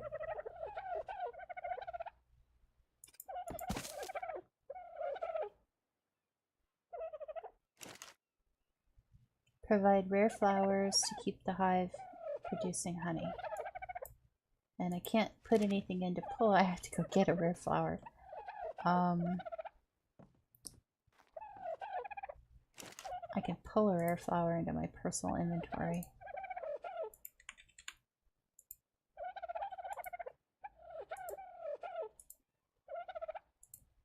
Okay.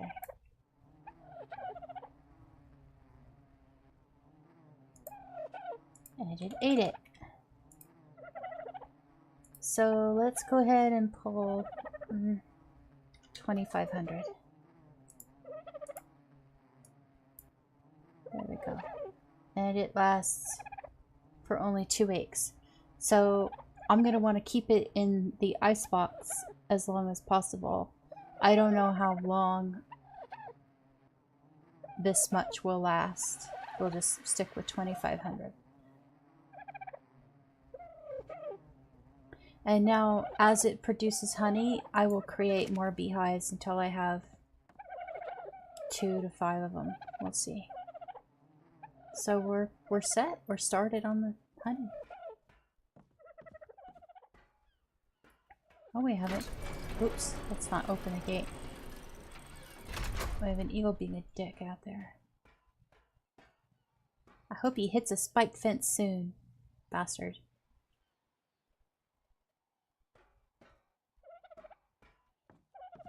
So we did it! Yay! It took a little longer than I thought, but I wasn't prepared and had no experience doing it.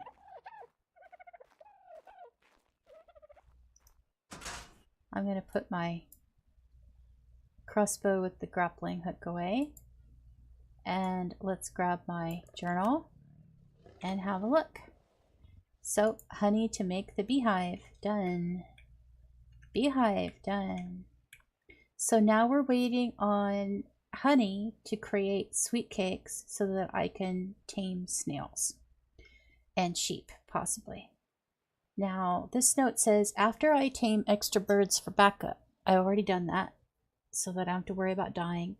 I need 720 cementing paste to make a wooden platform so that I can put sap collectors up to start collecting sap. Now, this is only for the short term. I only need it for a little while, just long enough to get enough sap to make sap seeds, and then I can plant them in my farm, and then I don't have to worry about it. So that's the next thing that I need to do.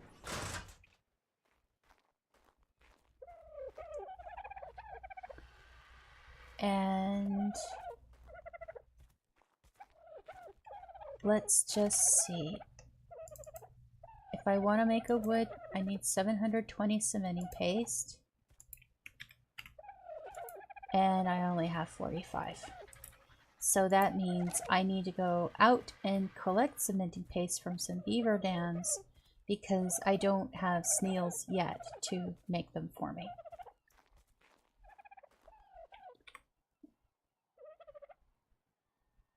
So we're gonna take out the after extra birds.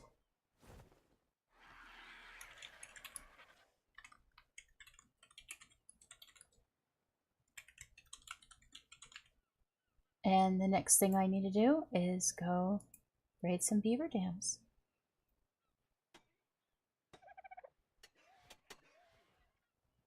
Yay, the eagle found the spiked fence. Ha. Alright, so I'm going to put my notes journal away.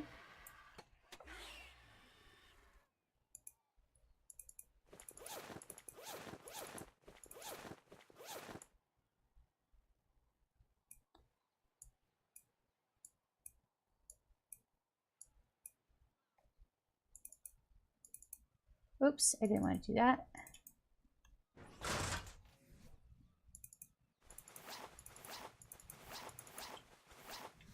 Now, just out of curiosity, are there any recipes that, like, I don't know, give me a health boost or anything? Let's see. Medical brew.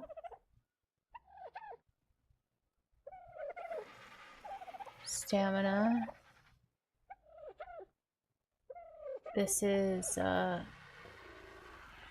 hot weather. Increased melee damage and extra stam regen. This is for cold weather. Oh no, it's not. Focal chili. Craft speed and movement speed. This is... yeah, this is for cold weather. This is for diving. Massively increased melee damage, move speed, damage resistance, and stamina regen. Ooh, you also lose health. Don't have those mushrooms. This is... oh, this is the Mind Wipe tonic.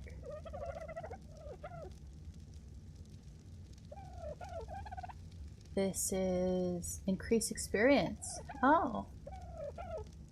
That might be nice to have once in a while, but black pearls and woolly rhino horns aren't exactly things that grow on trees. Literally.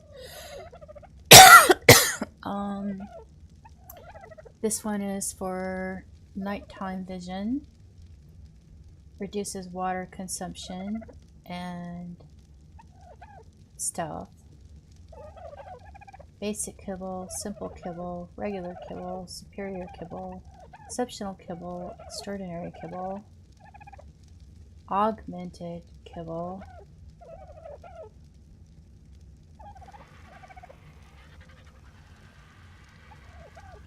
I don't know what augmented kibble is for. Maybe augmented animals? So I could make some medical brew. As far as a suit that will help boost anything, I don't see much of anything except craft speed. This one here, Enduro Stew, for increased melee and stamina. We could try it. Let's go ahead and make 10. Oh, that's right.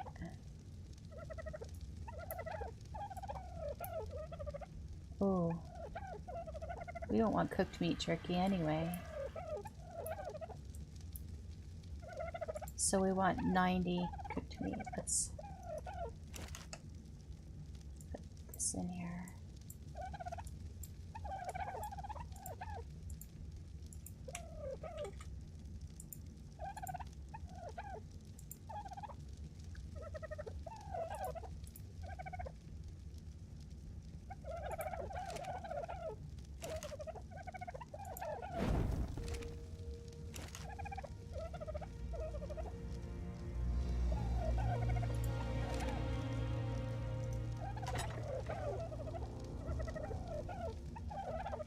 Apparently don't have that recipe. Oh, but I do have the medical brew recipe.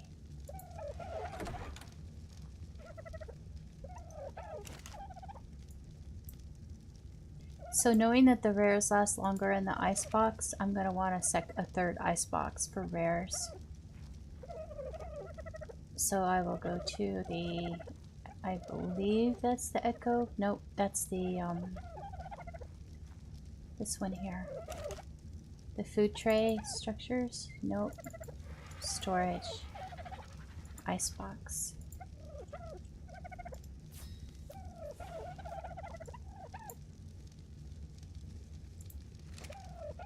Let's pick up this torch.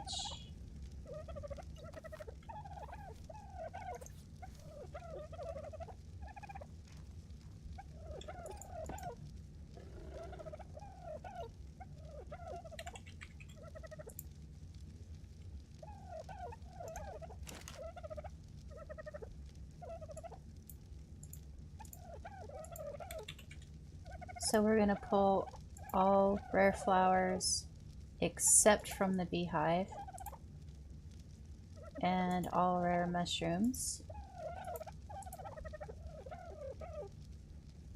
That's good.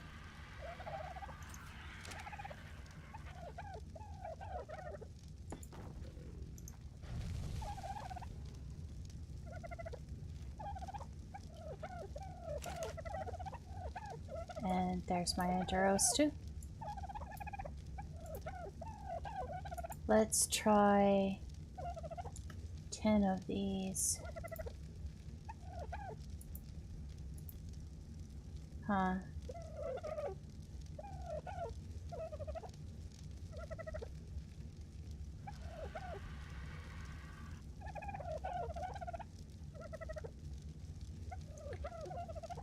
Tinto berries.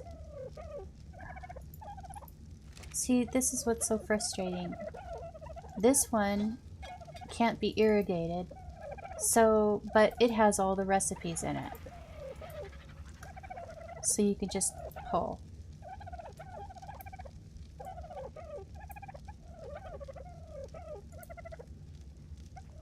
This one won't pull for recipes, but is irrigated and doesn't have the recipes in it.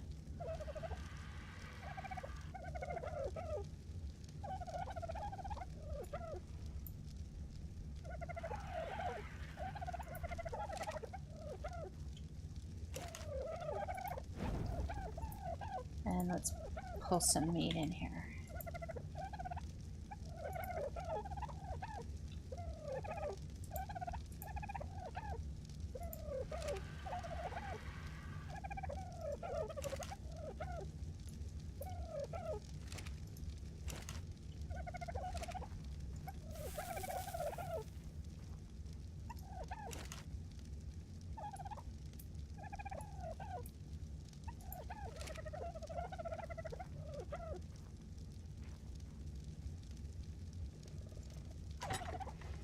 I thought that I could just pull ingredients using that like it was a blueprint, but nope, it's useless.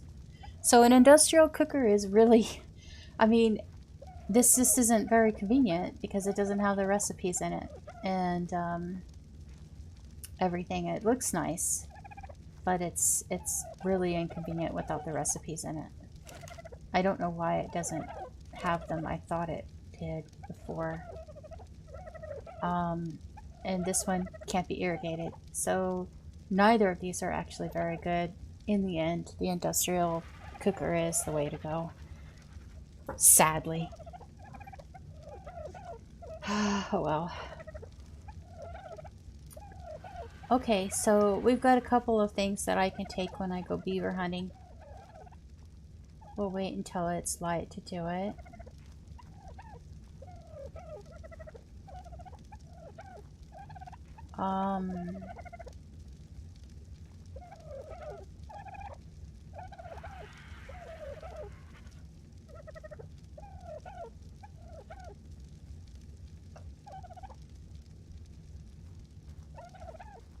I can't work on building anything for the base because that's also cementing paste.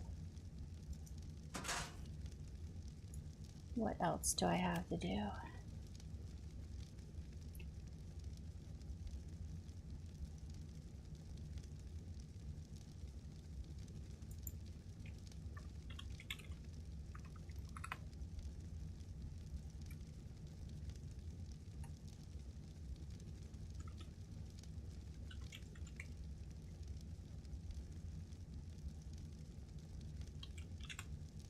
I should upgrade my gear.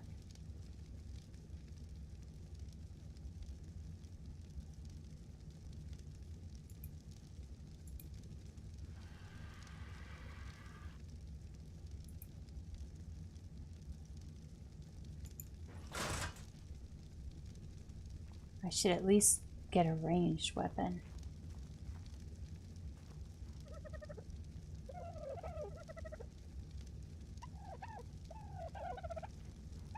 Generally speaking, I have two guns that are my very favorite. I like the long neck rifle, obviously.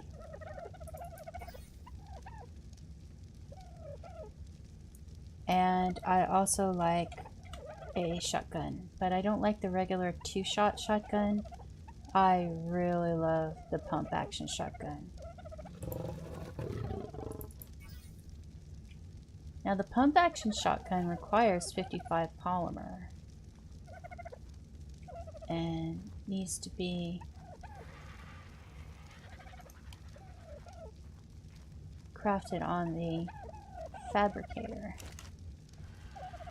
Let's see, weapons, firearms. Oh, I don't have cementing paste. I have the organic polymer, but I don't have the cementing paste. Okay, never mind.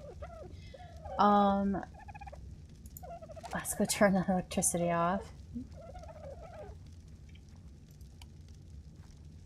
Now for the long neck rifle. Oh, I should check and see if I have a blueprint for a higher quality version.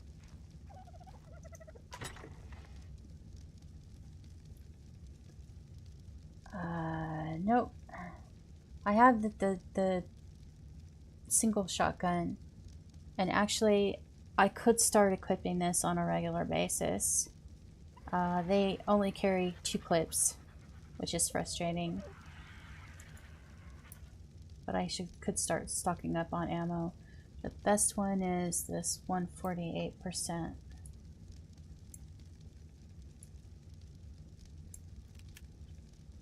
I can put that away.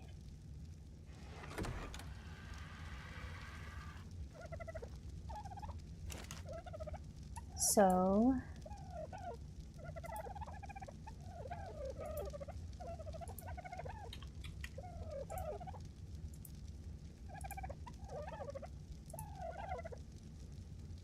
one metal ingot each. Oh, it requires simple bullets. I believe I have a blueprint for simple bullets.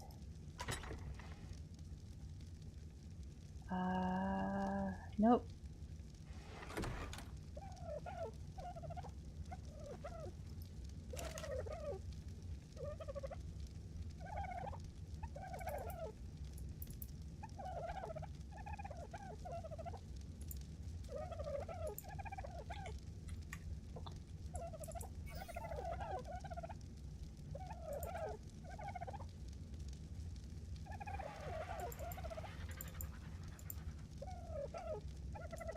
Let's go ahead and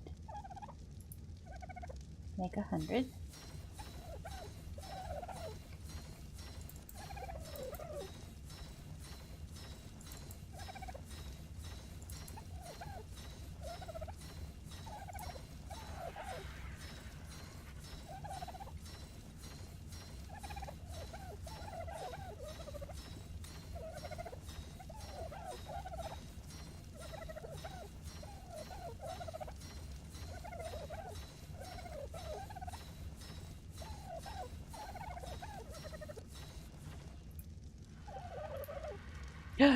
I pulled enough to make 100 long neck rifles.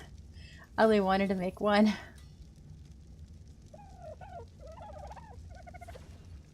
Okay, so I now have a long neck rifle.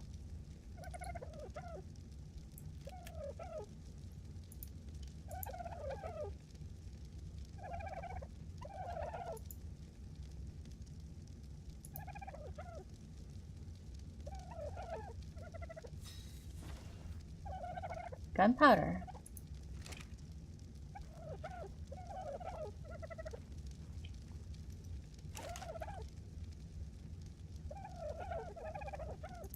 So we need charcoal.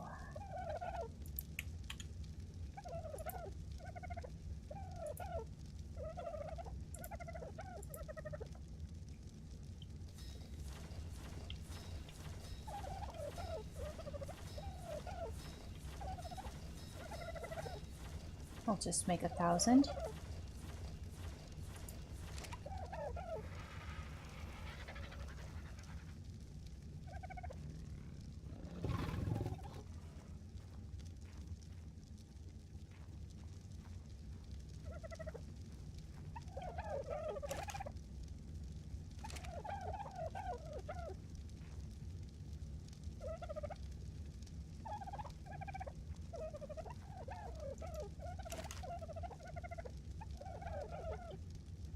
Oh, that's right, we're waiting on the gunpowder.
That's gonna take a while.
We might as well just make charcoal.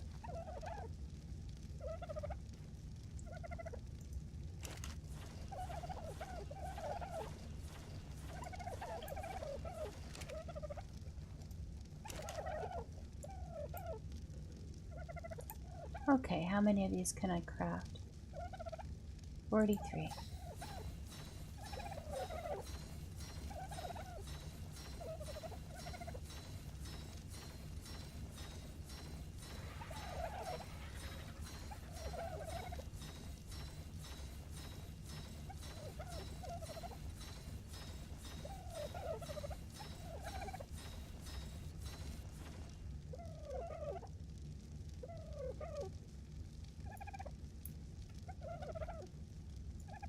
And I now have a shotgun.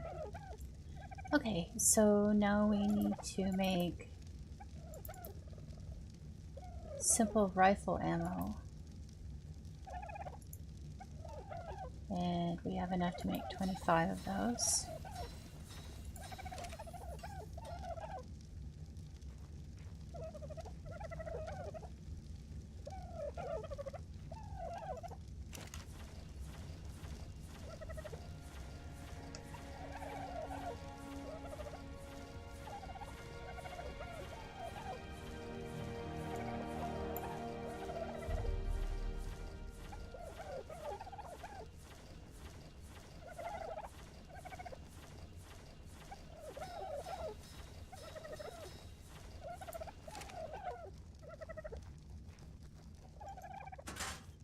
This belongs in the tame box.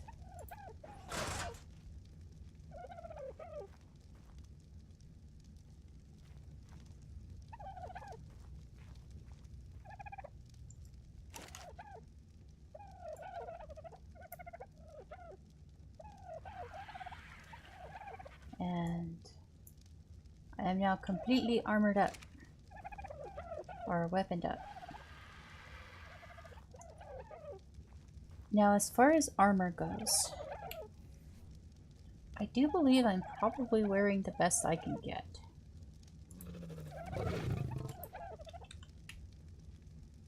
Let's see. Let's just go from the bottom up.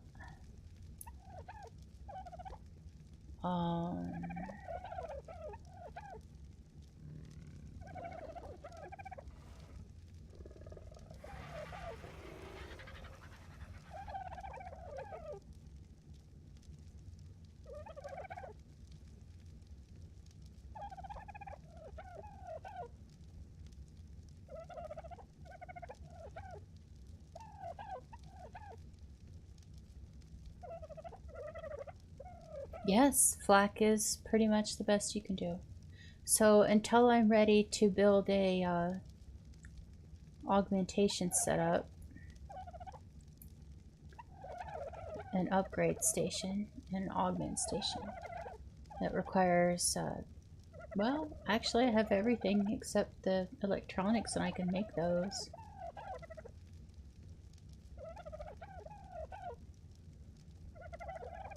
Oh, the regular one doesn't even take polymer or electronics. Okay, let's go make those.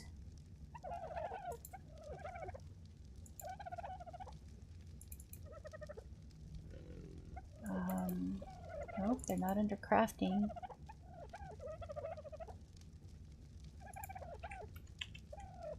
Station.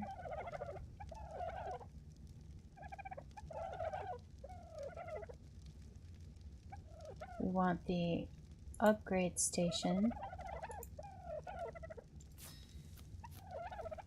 and the augment station.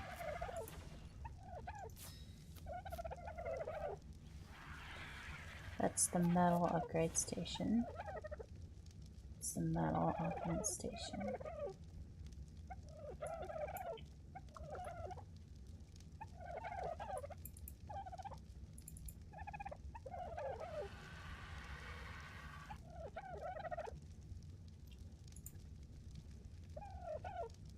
The other thing that we have is called the Soul Terminal. It requires submitting paste. I don't think I have 10 even.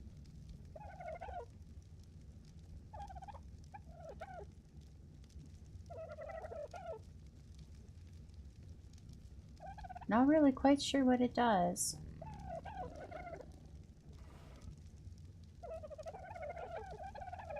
I mean, I just kind of assumed that it stored your dino souls, but Soul Terminal. Destroy or transfer options once a dino soul is selected. Additional options are found in the radial of the menu.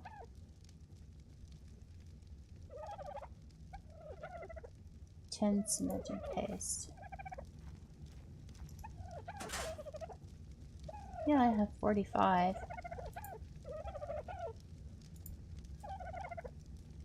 Well, let's train it.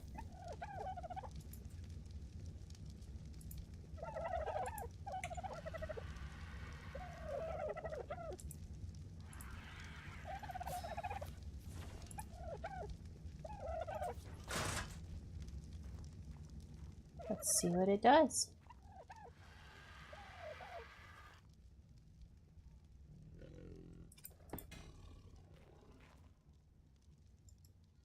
So it stores 300 animals, has 50,000 health.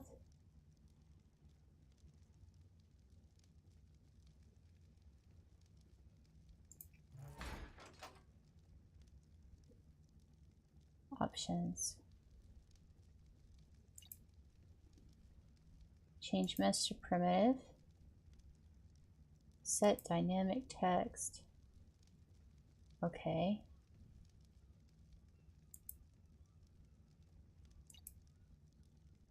Collision off. Tribute on. I don't know what tribute means. Pull dinosaurs. Turn newborn trapping on. Enable public soul transfers. Rename soul terminal. Pick up soul terminal. Well, I don't know. It looks like it's just a storage thing for dinosaurs. And you could have one for breeding dinosaurs and one for non-breeding dinosaurs. I don't know.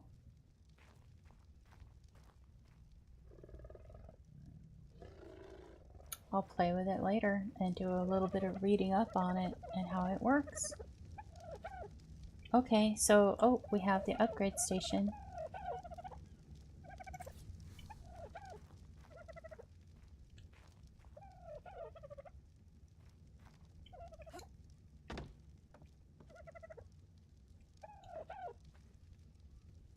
That will fit just like so.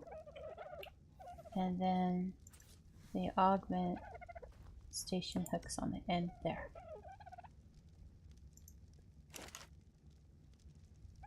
So for example, if I wanted to upgrade my primitive long neck,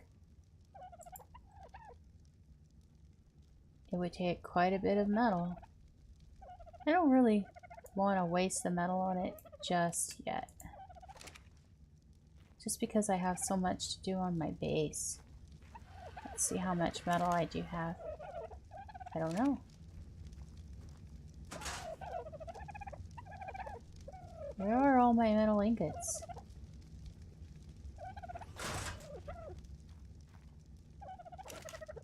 Oh, they all got pulled into the smithy. That's right.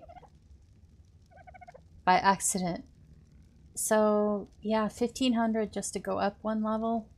Oh, wait. By then I may loot a blueprint, because you can't make blueprints on this server. They want you to actually loot your blueprints, so... How's my meat coming along? Good. We'll go ahead and stop this fire.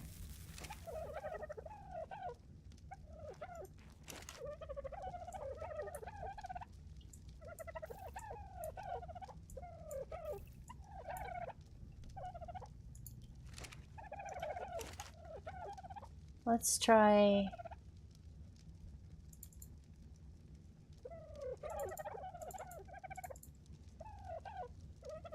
taking a couple of those.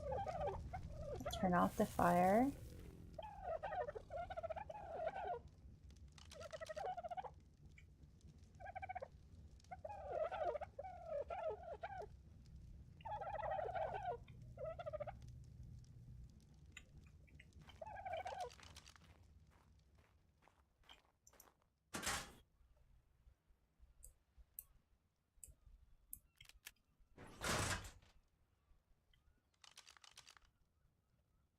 The reason why I'm pulling my weapons out is so that they're at least loaded the first time I pull them out.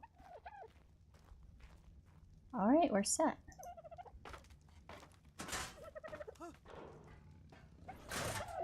Let's go raid some beaver dams. Got about 15 minutes until the stream ends. We should be able to find a couple by then.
I've never seen a beaver dam in this stretch of this river along the northern edge of the redwood forest, but I always hit this river and follow it to the other side.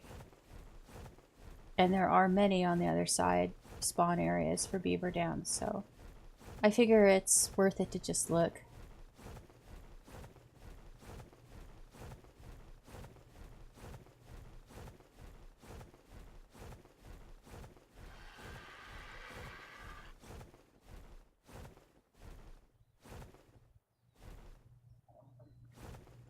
Gonna land right here and get my bird stamina up. I meant to pull some I'm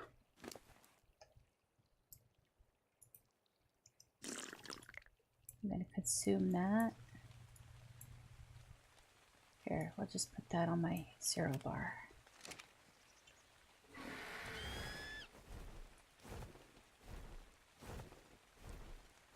There's a beaver dam right there.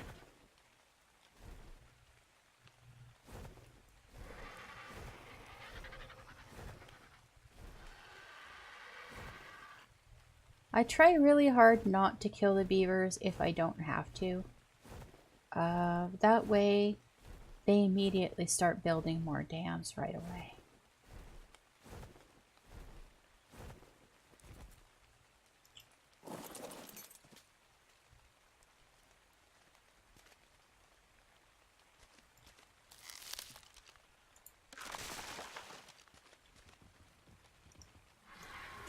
There we go.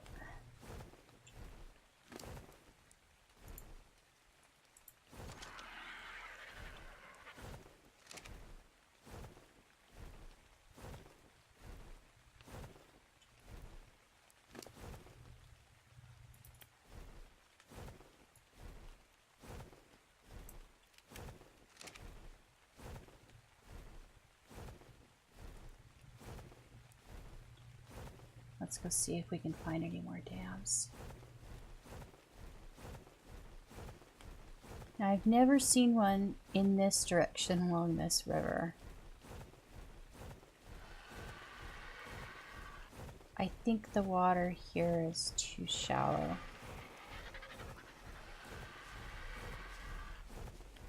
I'm not going to waste much more of my time. And this river's too active.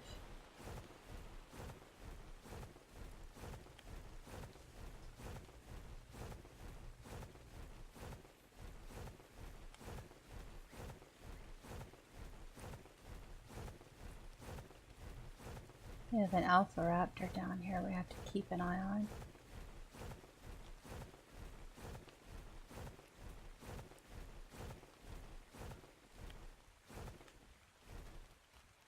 Right there.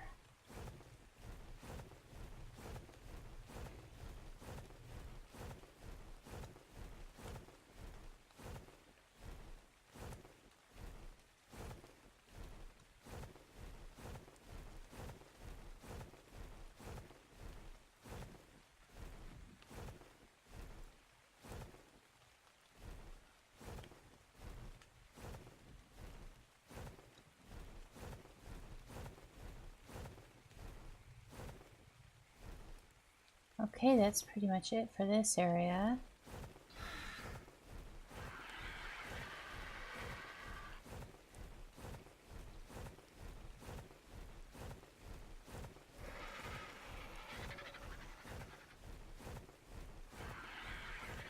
If I skip over this hill to this river, which runs along the green obelisk, I have in the past found many beaver dams in this area here, but I have not found any on this server, so it's possible that that base is a little too close. I really doubt it.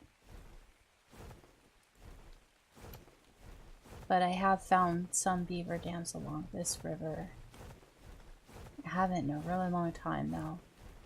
It's been about 9 months since I last saw a beaver dam out here.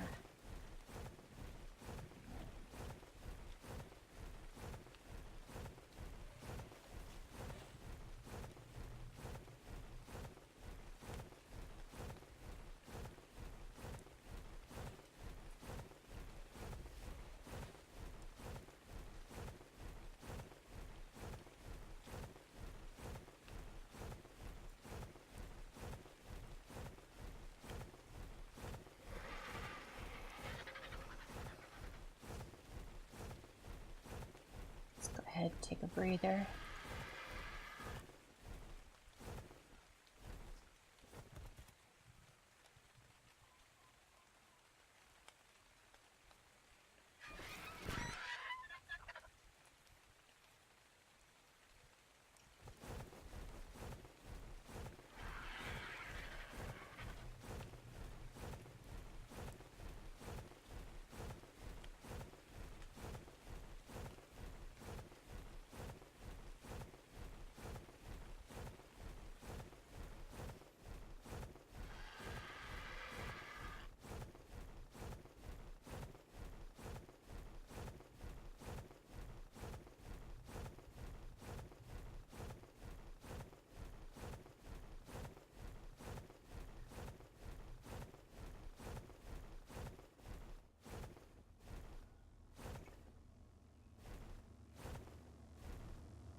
That's a terror bird.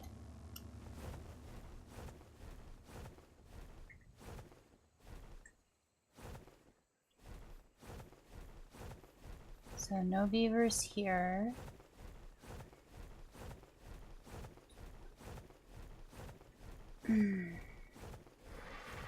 Okay, now past this point, up ahead near those pillar rocks, I often see beaver dams.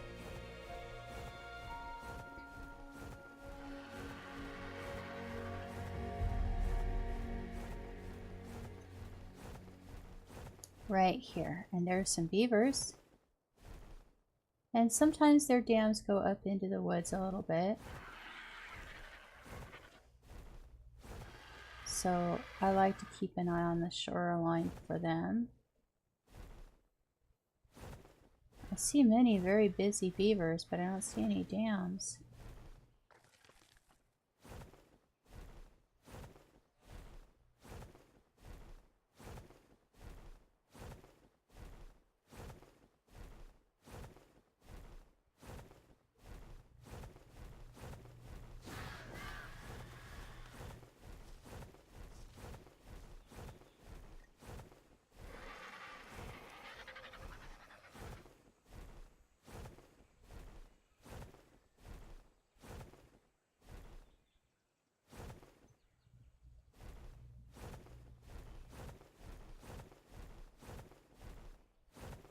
Looks like someone's building here.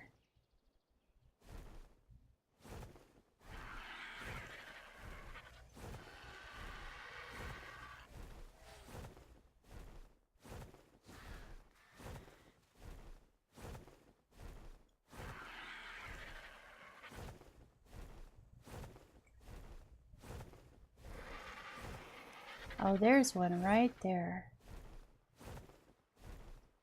And a raptor. It's just a normal raptor.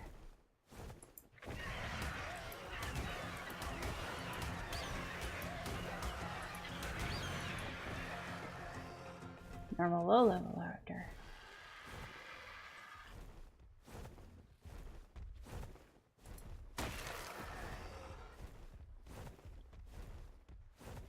Don't see anything else back there.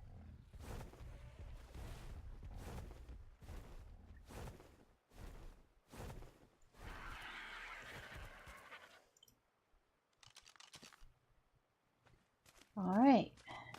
Oh, one last thing. I have not gotten this to work in a while.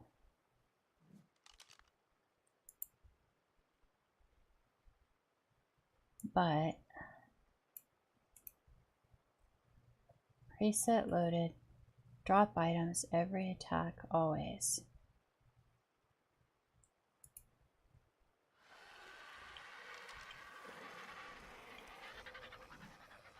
Now it's supposed to drop wood.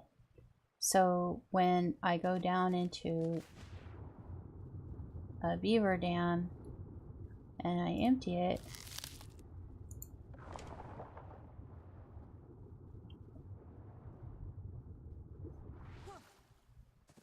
let's just say I was weighed down. Yep, there's the wood. That's how it's supposed to work.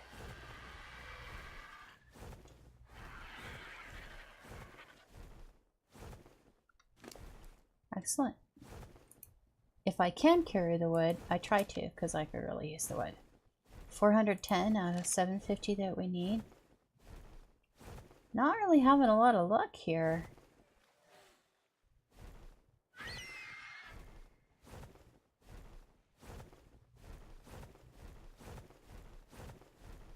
I know I could switch to another map and get lots of cementing paste. There's another one right there. So we have some of these ichthyornises around, and I'd like to go ahead and kill a couple.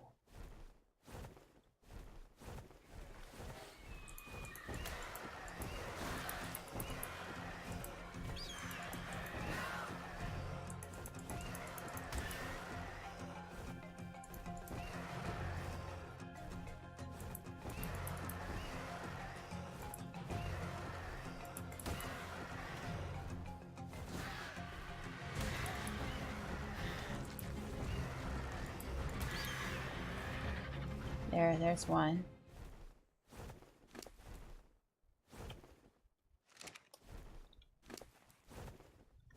And he's stealing things too. I wonder if I make a special folder, if he can steal things out of that folder. Okay, let's get this one.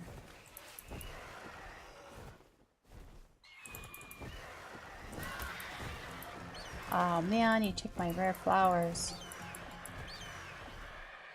And now let's get this one.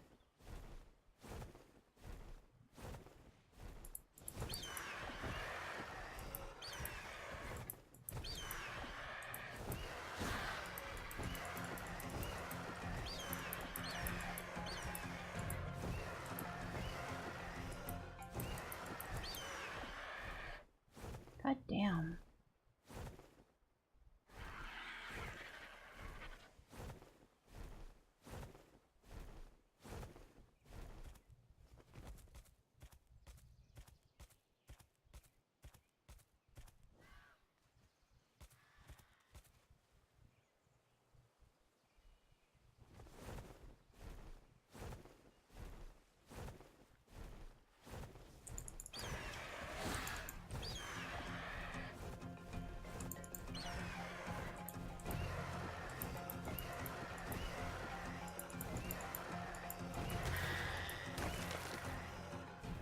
Good.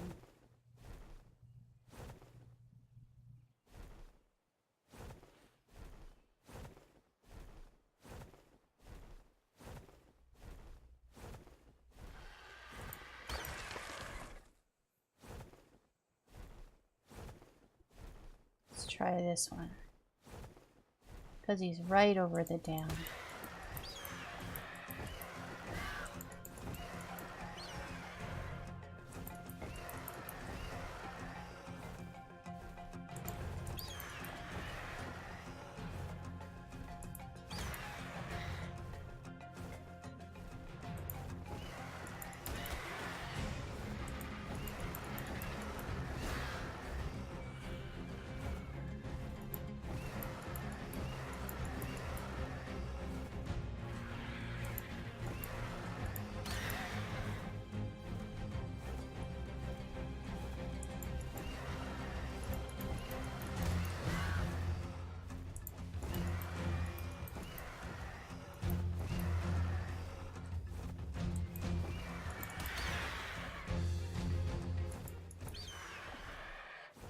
Where did his body go?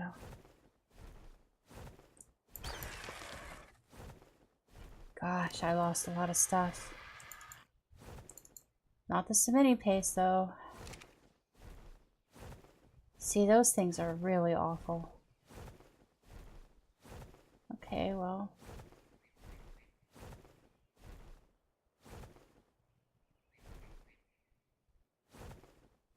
There's one more, right where the dam is. Damn it.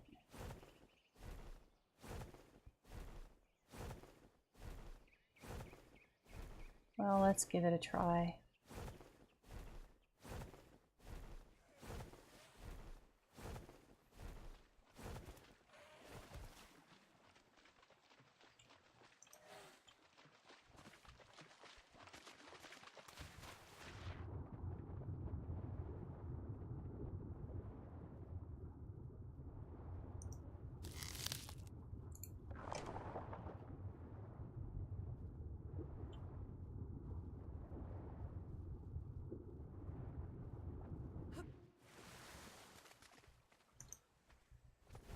There.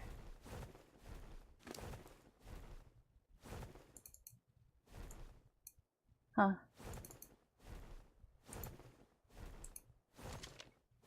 $678 cementing paste. Yeah, exactly not enough.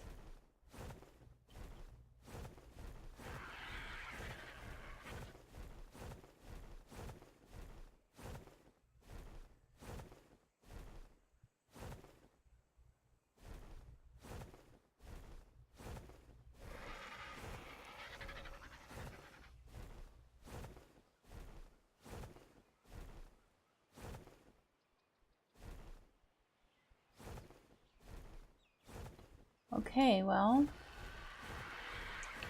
I think that's it for this area. I'm kind of out of ideas as to where to go. I know that there's that beaver pond that everybody talks about, but unfortunately that beaver pond is kind of useless on this server because someone built a base there with animals that kill everything that spawns, so the beavers can't create dams at all in that area. It did used to be the best place to go on this map. It used to be the only place to go on this map. Let's see, we know that there aren't any along this river.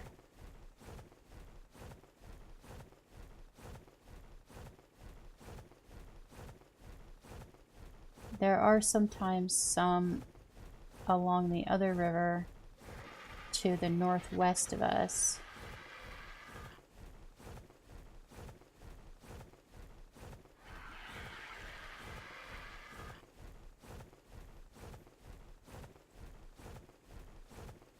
There's another alpha raptor there.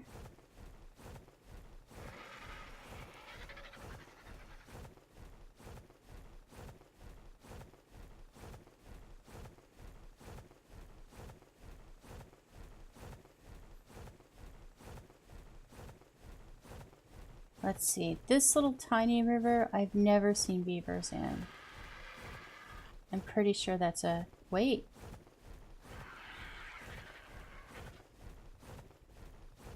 There's one. I'll be damned. Along with tons of piranha, a snake.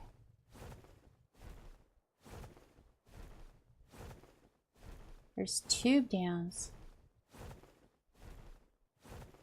Another snake.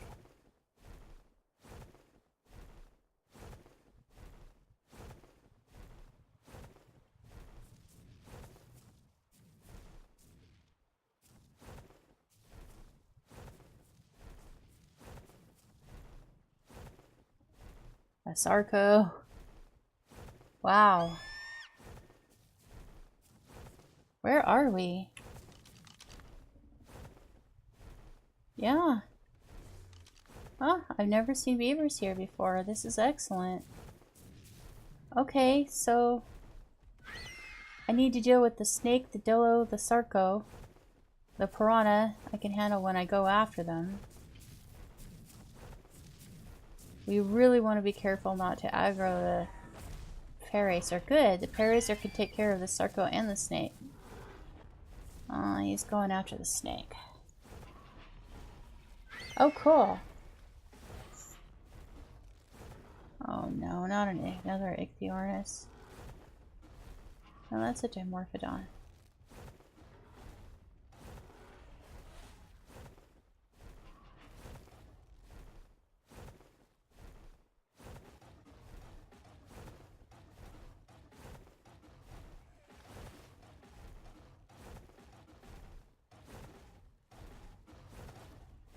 I don't think that Paracer's gonna make it. That must be one tough sarco.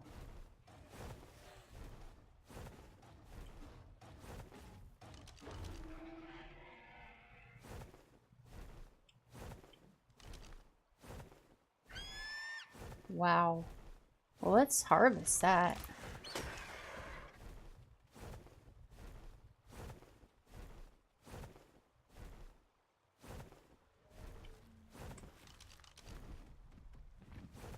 It's only a 140.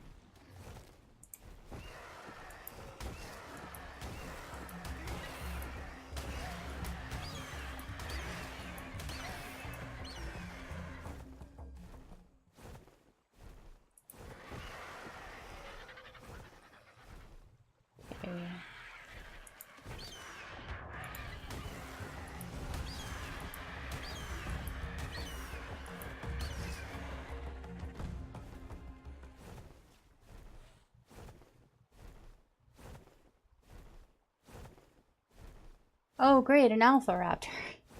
Jesus.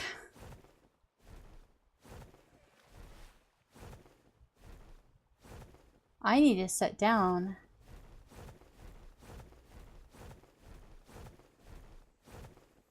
Oh, good lord.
Okay, if we wanted to harvest those, we would have to deal with that alpha raptor, or at least wait until it goes away.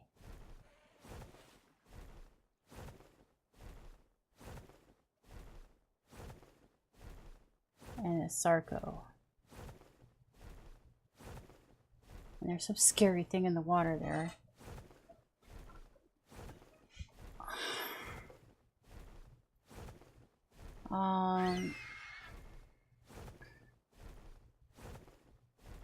Maybe we'll try coming back to this area. Let's go to the other place where I know there are some beaver dams, which is just right on the other side of this swamp.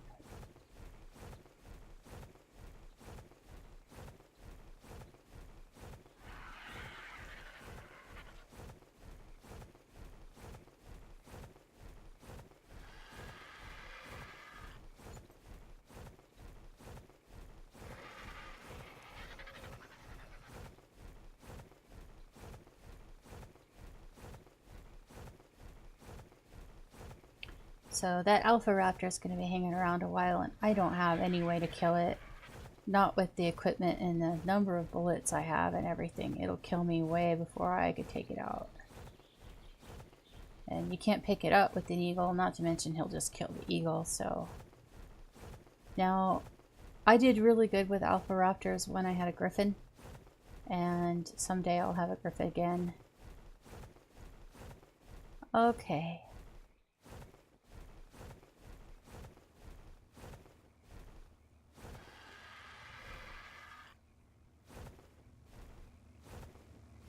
Might as well see if I can grab this.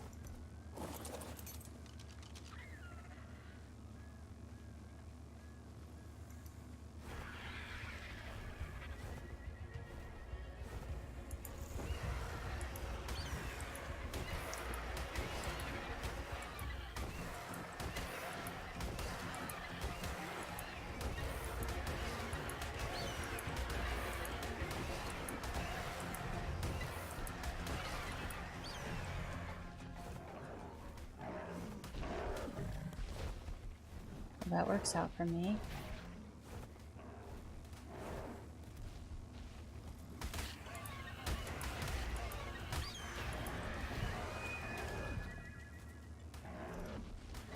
Let's see if I can get at this.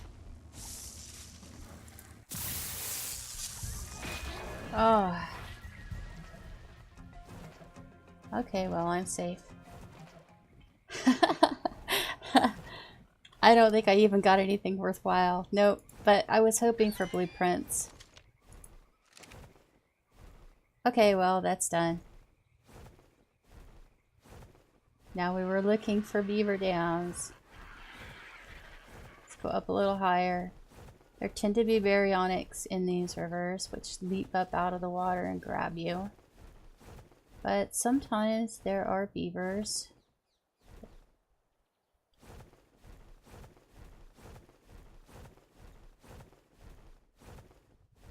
No luck. Just in this one pond area. That's all. Could you not? Hey! Thank you. Oh, there's one. Let's check over here. See, there's one of those baryonyx.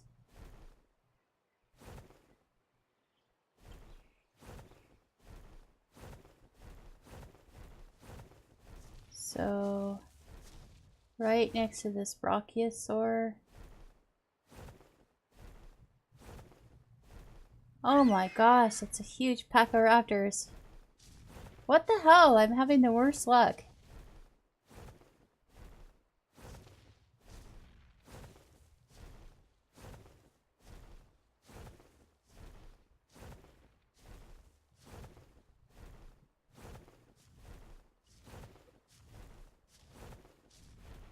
Raptors and dillos and a baryon. Look at how fast they're taking out that trike. And there's a tech raptor. Man, I can't get a break in any of these places. There aren't even any beavers around. Oh good, a brachiosaur is gonna get pissed. Kill them all, Brachy!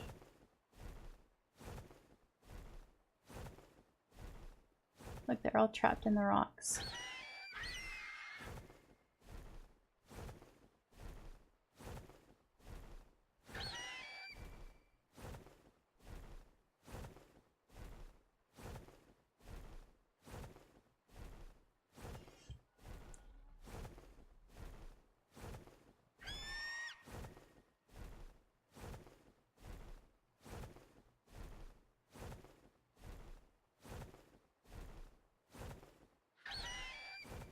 Wow.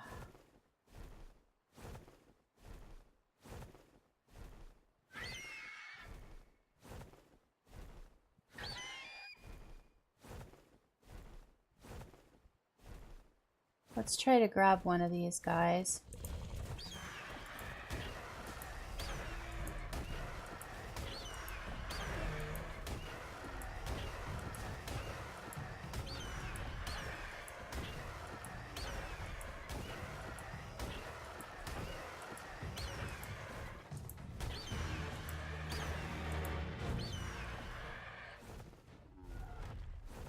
Brachiosaur's mad at something. A raptor. Can I safely land on this rock?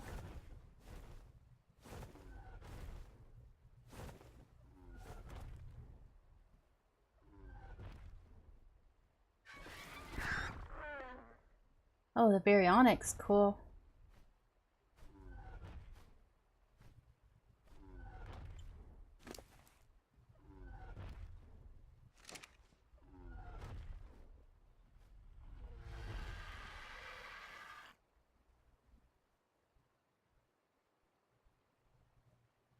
Let's see if the other raptors get involved.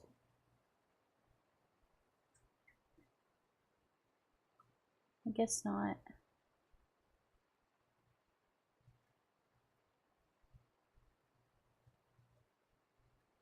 Well, getting the baryonyx killed is great. Let's go see if I can grab another one of these raptors.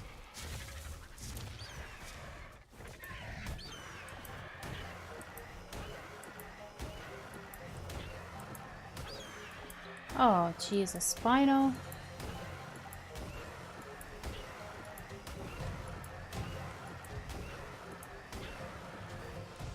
Okay.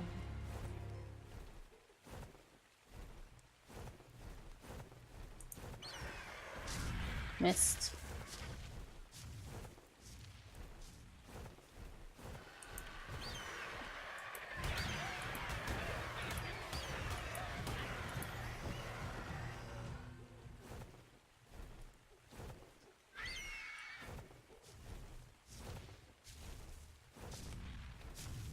Okay, how are we doing?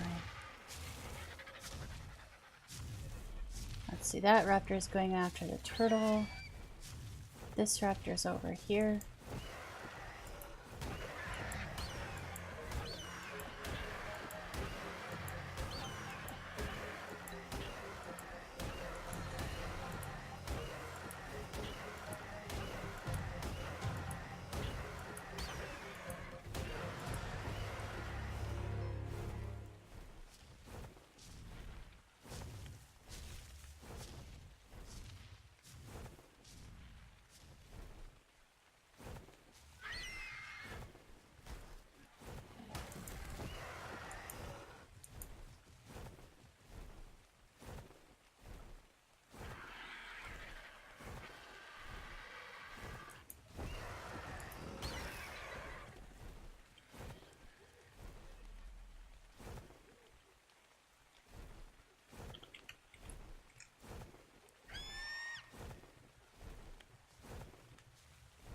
Okay, let's just do this.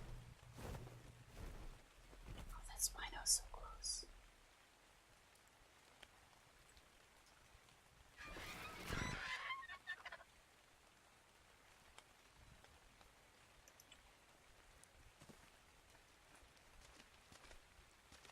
God, wish me luck.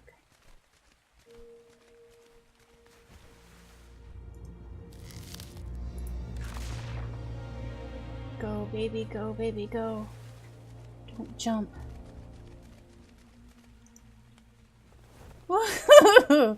I did it! Yay!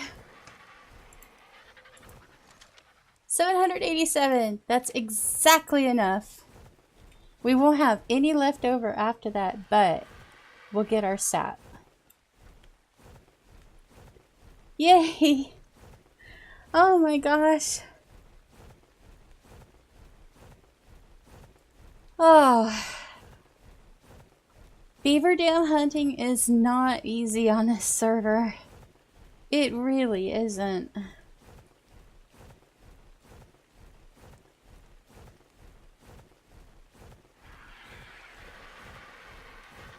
I'm gonna skip around the side of the volcano to find that castle to land at and rest. Oh, there's another one. Oh, that's so beautiful. It's hard to see very well because of the rain and darkness and all that, but wow. And then I think the other one was over here. Yeah.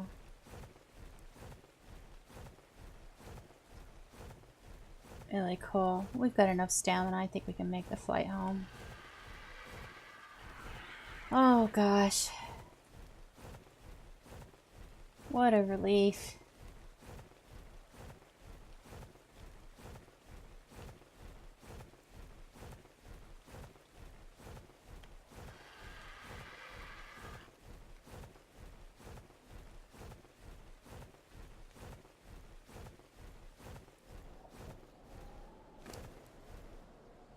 I don't have my fur. Well, I could do that.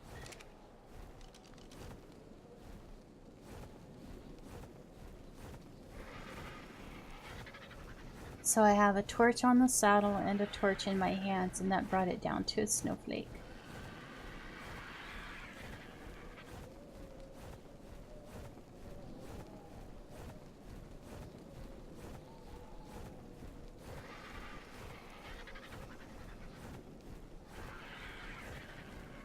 Go, cargo, go!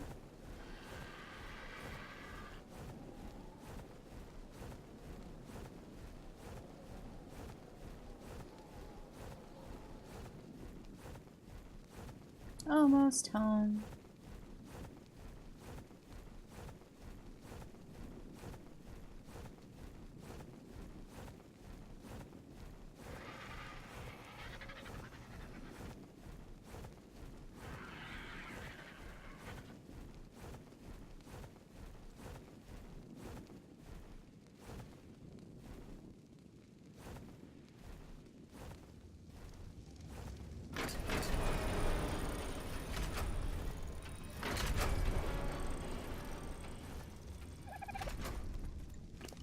And we can take the torch off the saddle.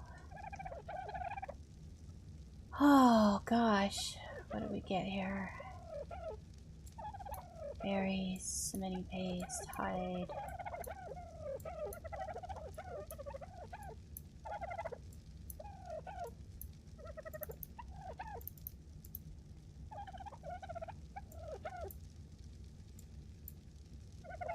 It's too bad he lost all of his meat. Let's go ahead and grab some.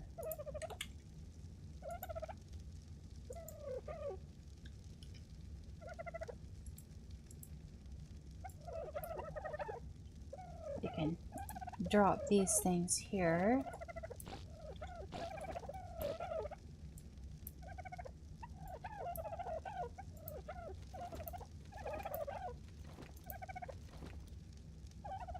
Okay, and we'll just pull the wood out of him.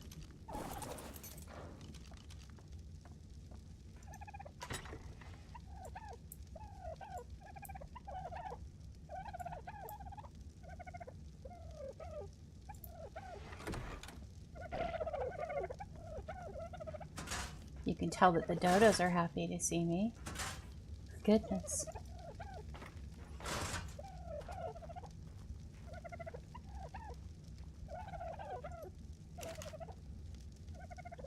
So, rares.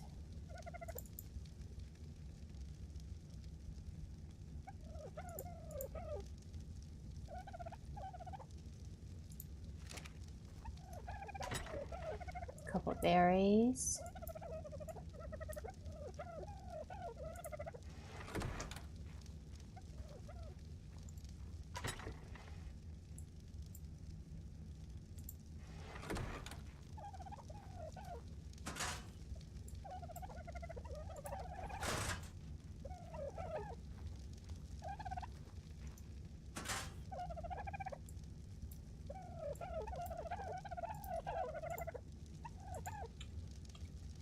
We'll pull the wood off of cargo. Getting a little lower on wood than I like to be. And these items that I picked up, mortar and pestle and a storage box, I can convert into S plus storage box and S plus mortar and pestle. So I just have extras for another base on another map. That works for me.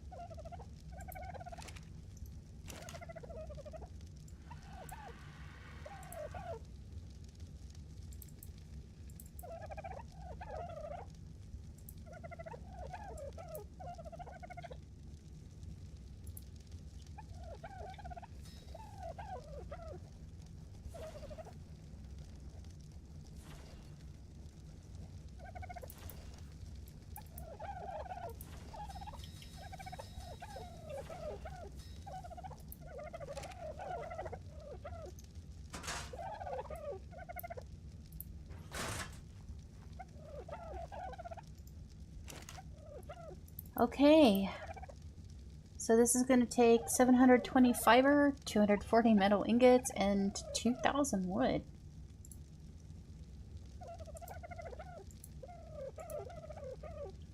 Just for something I'm only going to use for a short period of time. But I could always use it on other maps, or, well, I wouldn't need to. But if I ever have a platform base, I guess I can use it. Okay. So then the next thing I need are those sap collectors. Oh, I haven't trained them. There we are.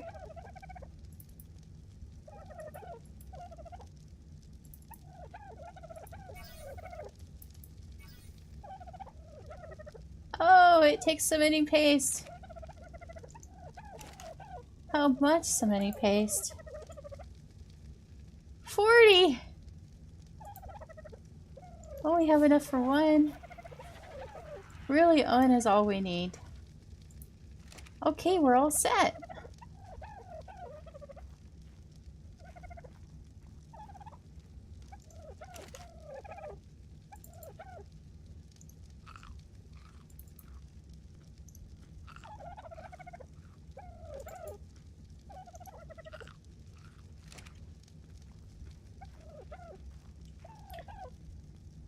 Two in the morning? I think I'll wait until it's daylight. It won't hurt. I never ended up needing the medicinal brew. The vocal chili just expired, and I didn't really find it all that useful. When it expires so quickly, it's just kind of a pain in the butt. Maybe in dungeons, I don't know. We should see how we are for honey. We should see how long honey lasts in the beehive.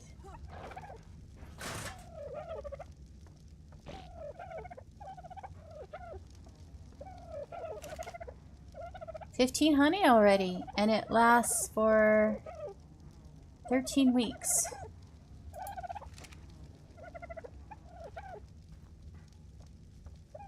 How are we doing on eggs? Not bad.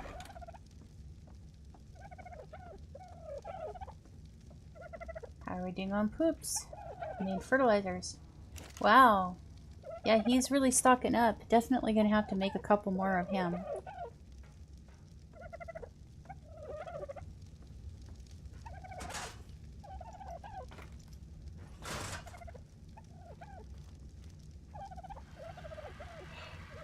Okay, what was it, 15 weeks on the honey? Let's pull one.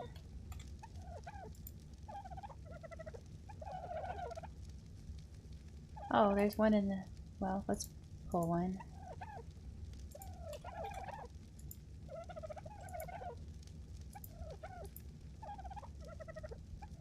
Only 8 days here, so... Better to keep the honey inside the beehive. It's the best place to keep it. When we get 50, we'll make another beehive and gradually increase our production. Probably we're gonna want,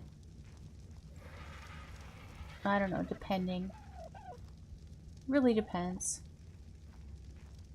I also have to keep in mind how many flowers it's going through and how many flowers I'm growing. Let's see. Let's turn off the auto wood drop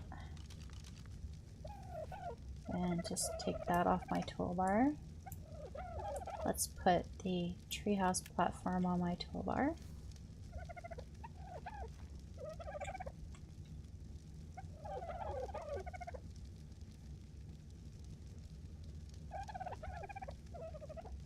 Now, I want to be able to build up a good amount of tasty veggie cakes before I train any snails, because I have to keep in mind how quickly I could craft them to keep the snails fed. They'll probably go through at the start maybe 5 or 10 a day. Maybe.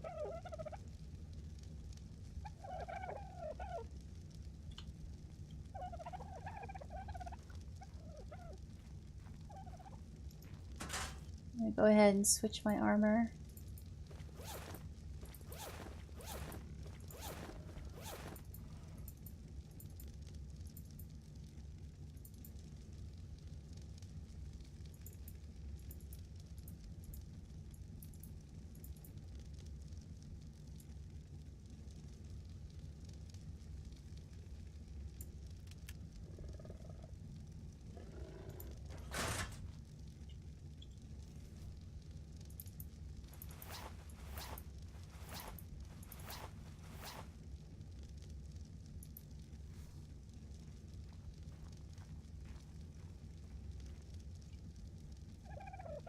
So,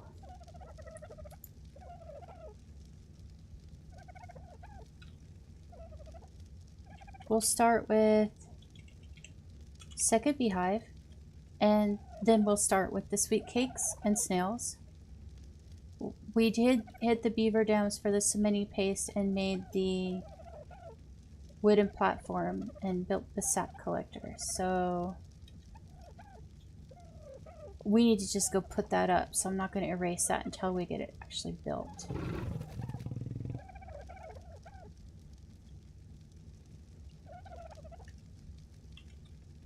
Make sap seed crops.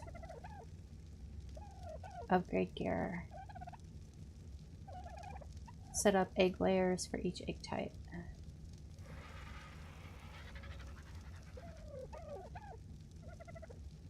So, let's see where we're at.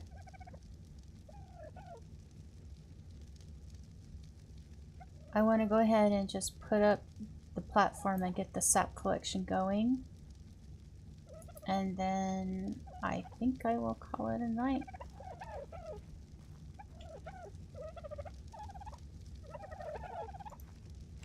I'm going to take a small storage chest with me. There we go. Alright. Let's go find us a redwood tree.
I should have brought a torch to help me find the place easier again.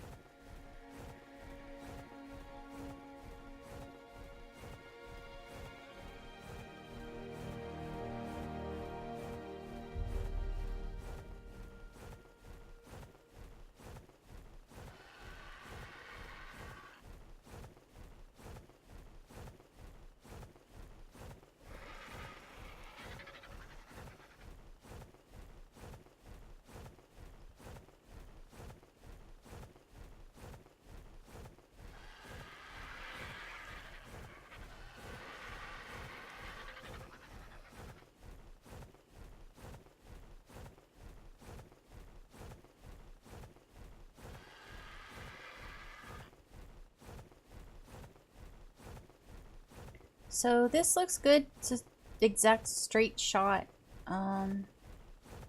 It's within drawing range of this guy's base though, so he'd probably prefer that I didn't put it right here.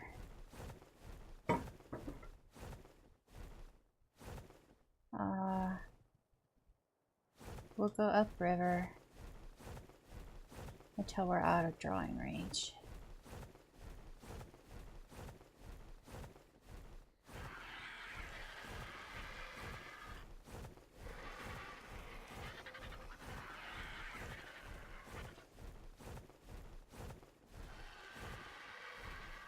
Right here looks good.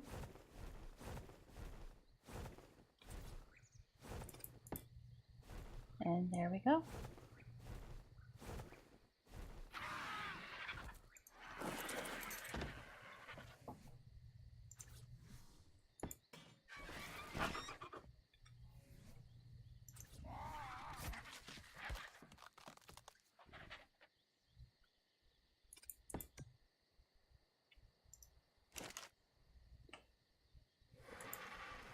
So we just wait for a day and come back and get the sap. And then try to pick up the tree thing again. And save it. Because that was an awful lot of materials for this low level.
Okay. So we're gonna update my journal. As soon as I have 50 honey, we'll make a second beehive. Once I have 2 beehives working, we'll use the honey towards making this tasty cakes, and then we'll tame snails. The sheep, I think, can wait. Actually, let's put that on my tame priorities.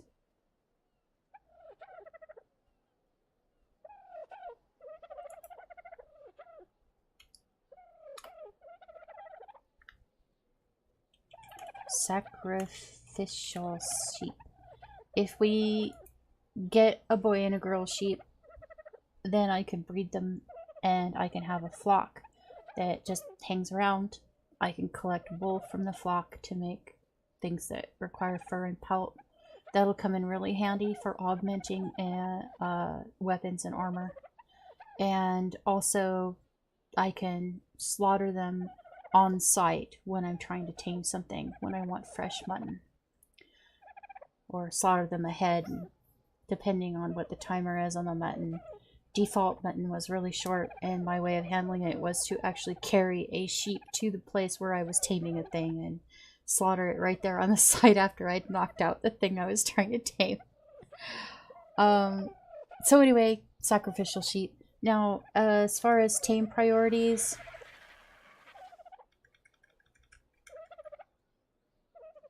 tame breeder female pteranodon. The females that I got are really not worth breeding. I have an Anki.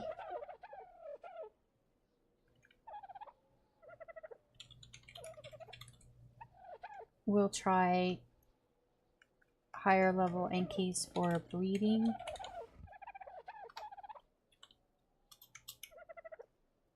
But that's a really low priority right now. Actually, even after sacrificial sheep, I've got the one Anki that's doing okay.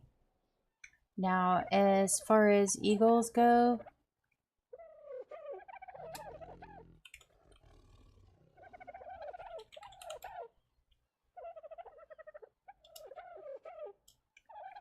need to tame several for breeding quality.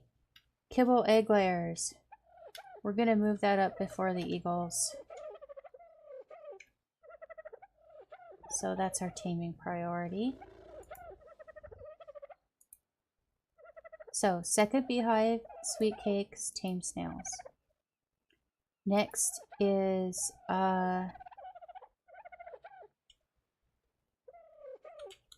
gather sap.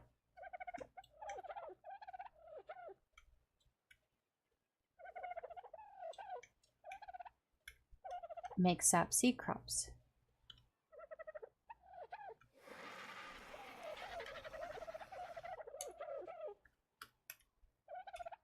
We need to set up egg layers for each egg type. Upgrade some of my gear. Start on the craft hall. Industrial grinder's pretty big. I'm kind of waiting until I have a better source of polymer. Currently, even the snails do drop a little bit of polymer, but not a lot. Currently, the best way for me to handle polymer is by grinding it using the acatina paste with obsidian, because I'm getting plenty of obsidian. And that's what I need in order to make the industrial grinder. The reason why I want the industrial grinder is because it's hard to gather thatch. You can really only gather thatch by hand. You can gather thatch okay with a trike. As a matter of fact, I might want to breed my trikes for thatch gathering.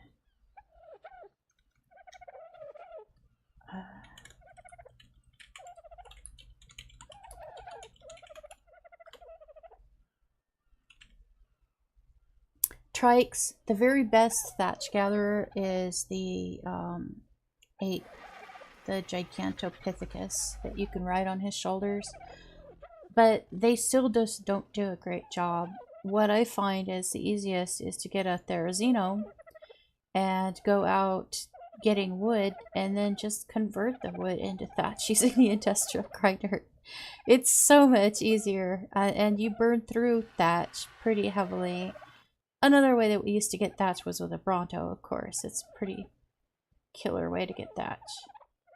The industrial grinder isn't really that big of a priority. I think it would be easier to get something that gathers thatch to tame a Bronto or to tame the Gigantopithecus is pretty killer hard to do, but I could, you know, I could definitely start taking the trike out to get thatch. So I have a pair of trikes that are fairly okay for breeding, and I can set them up to breed and get myself some throwaway trikes that I could take out to gather thatch while I work on breeding them up. So that's a good idea. That'll be easier than trying to get an industrial grinder and gathering it with the beaver that I got. So those are pretty much the next things we're gonna do and start the craft hall. I think that we've accomplished what we needed to do in order to get the started on the automatic resource generation for some of the higher level resources. Next time we pick up, I'll probably be working on the craft hall maybe by then. That'd be really cool. Because some of this stuff, honestly, I am going to work on when I'm not streaming. Just because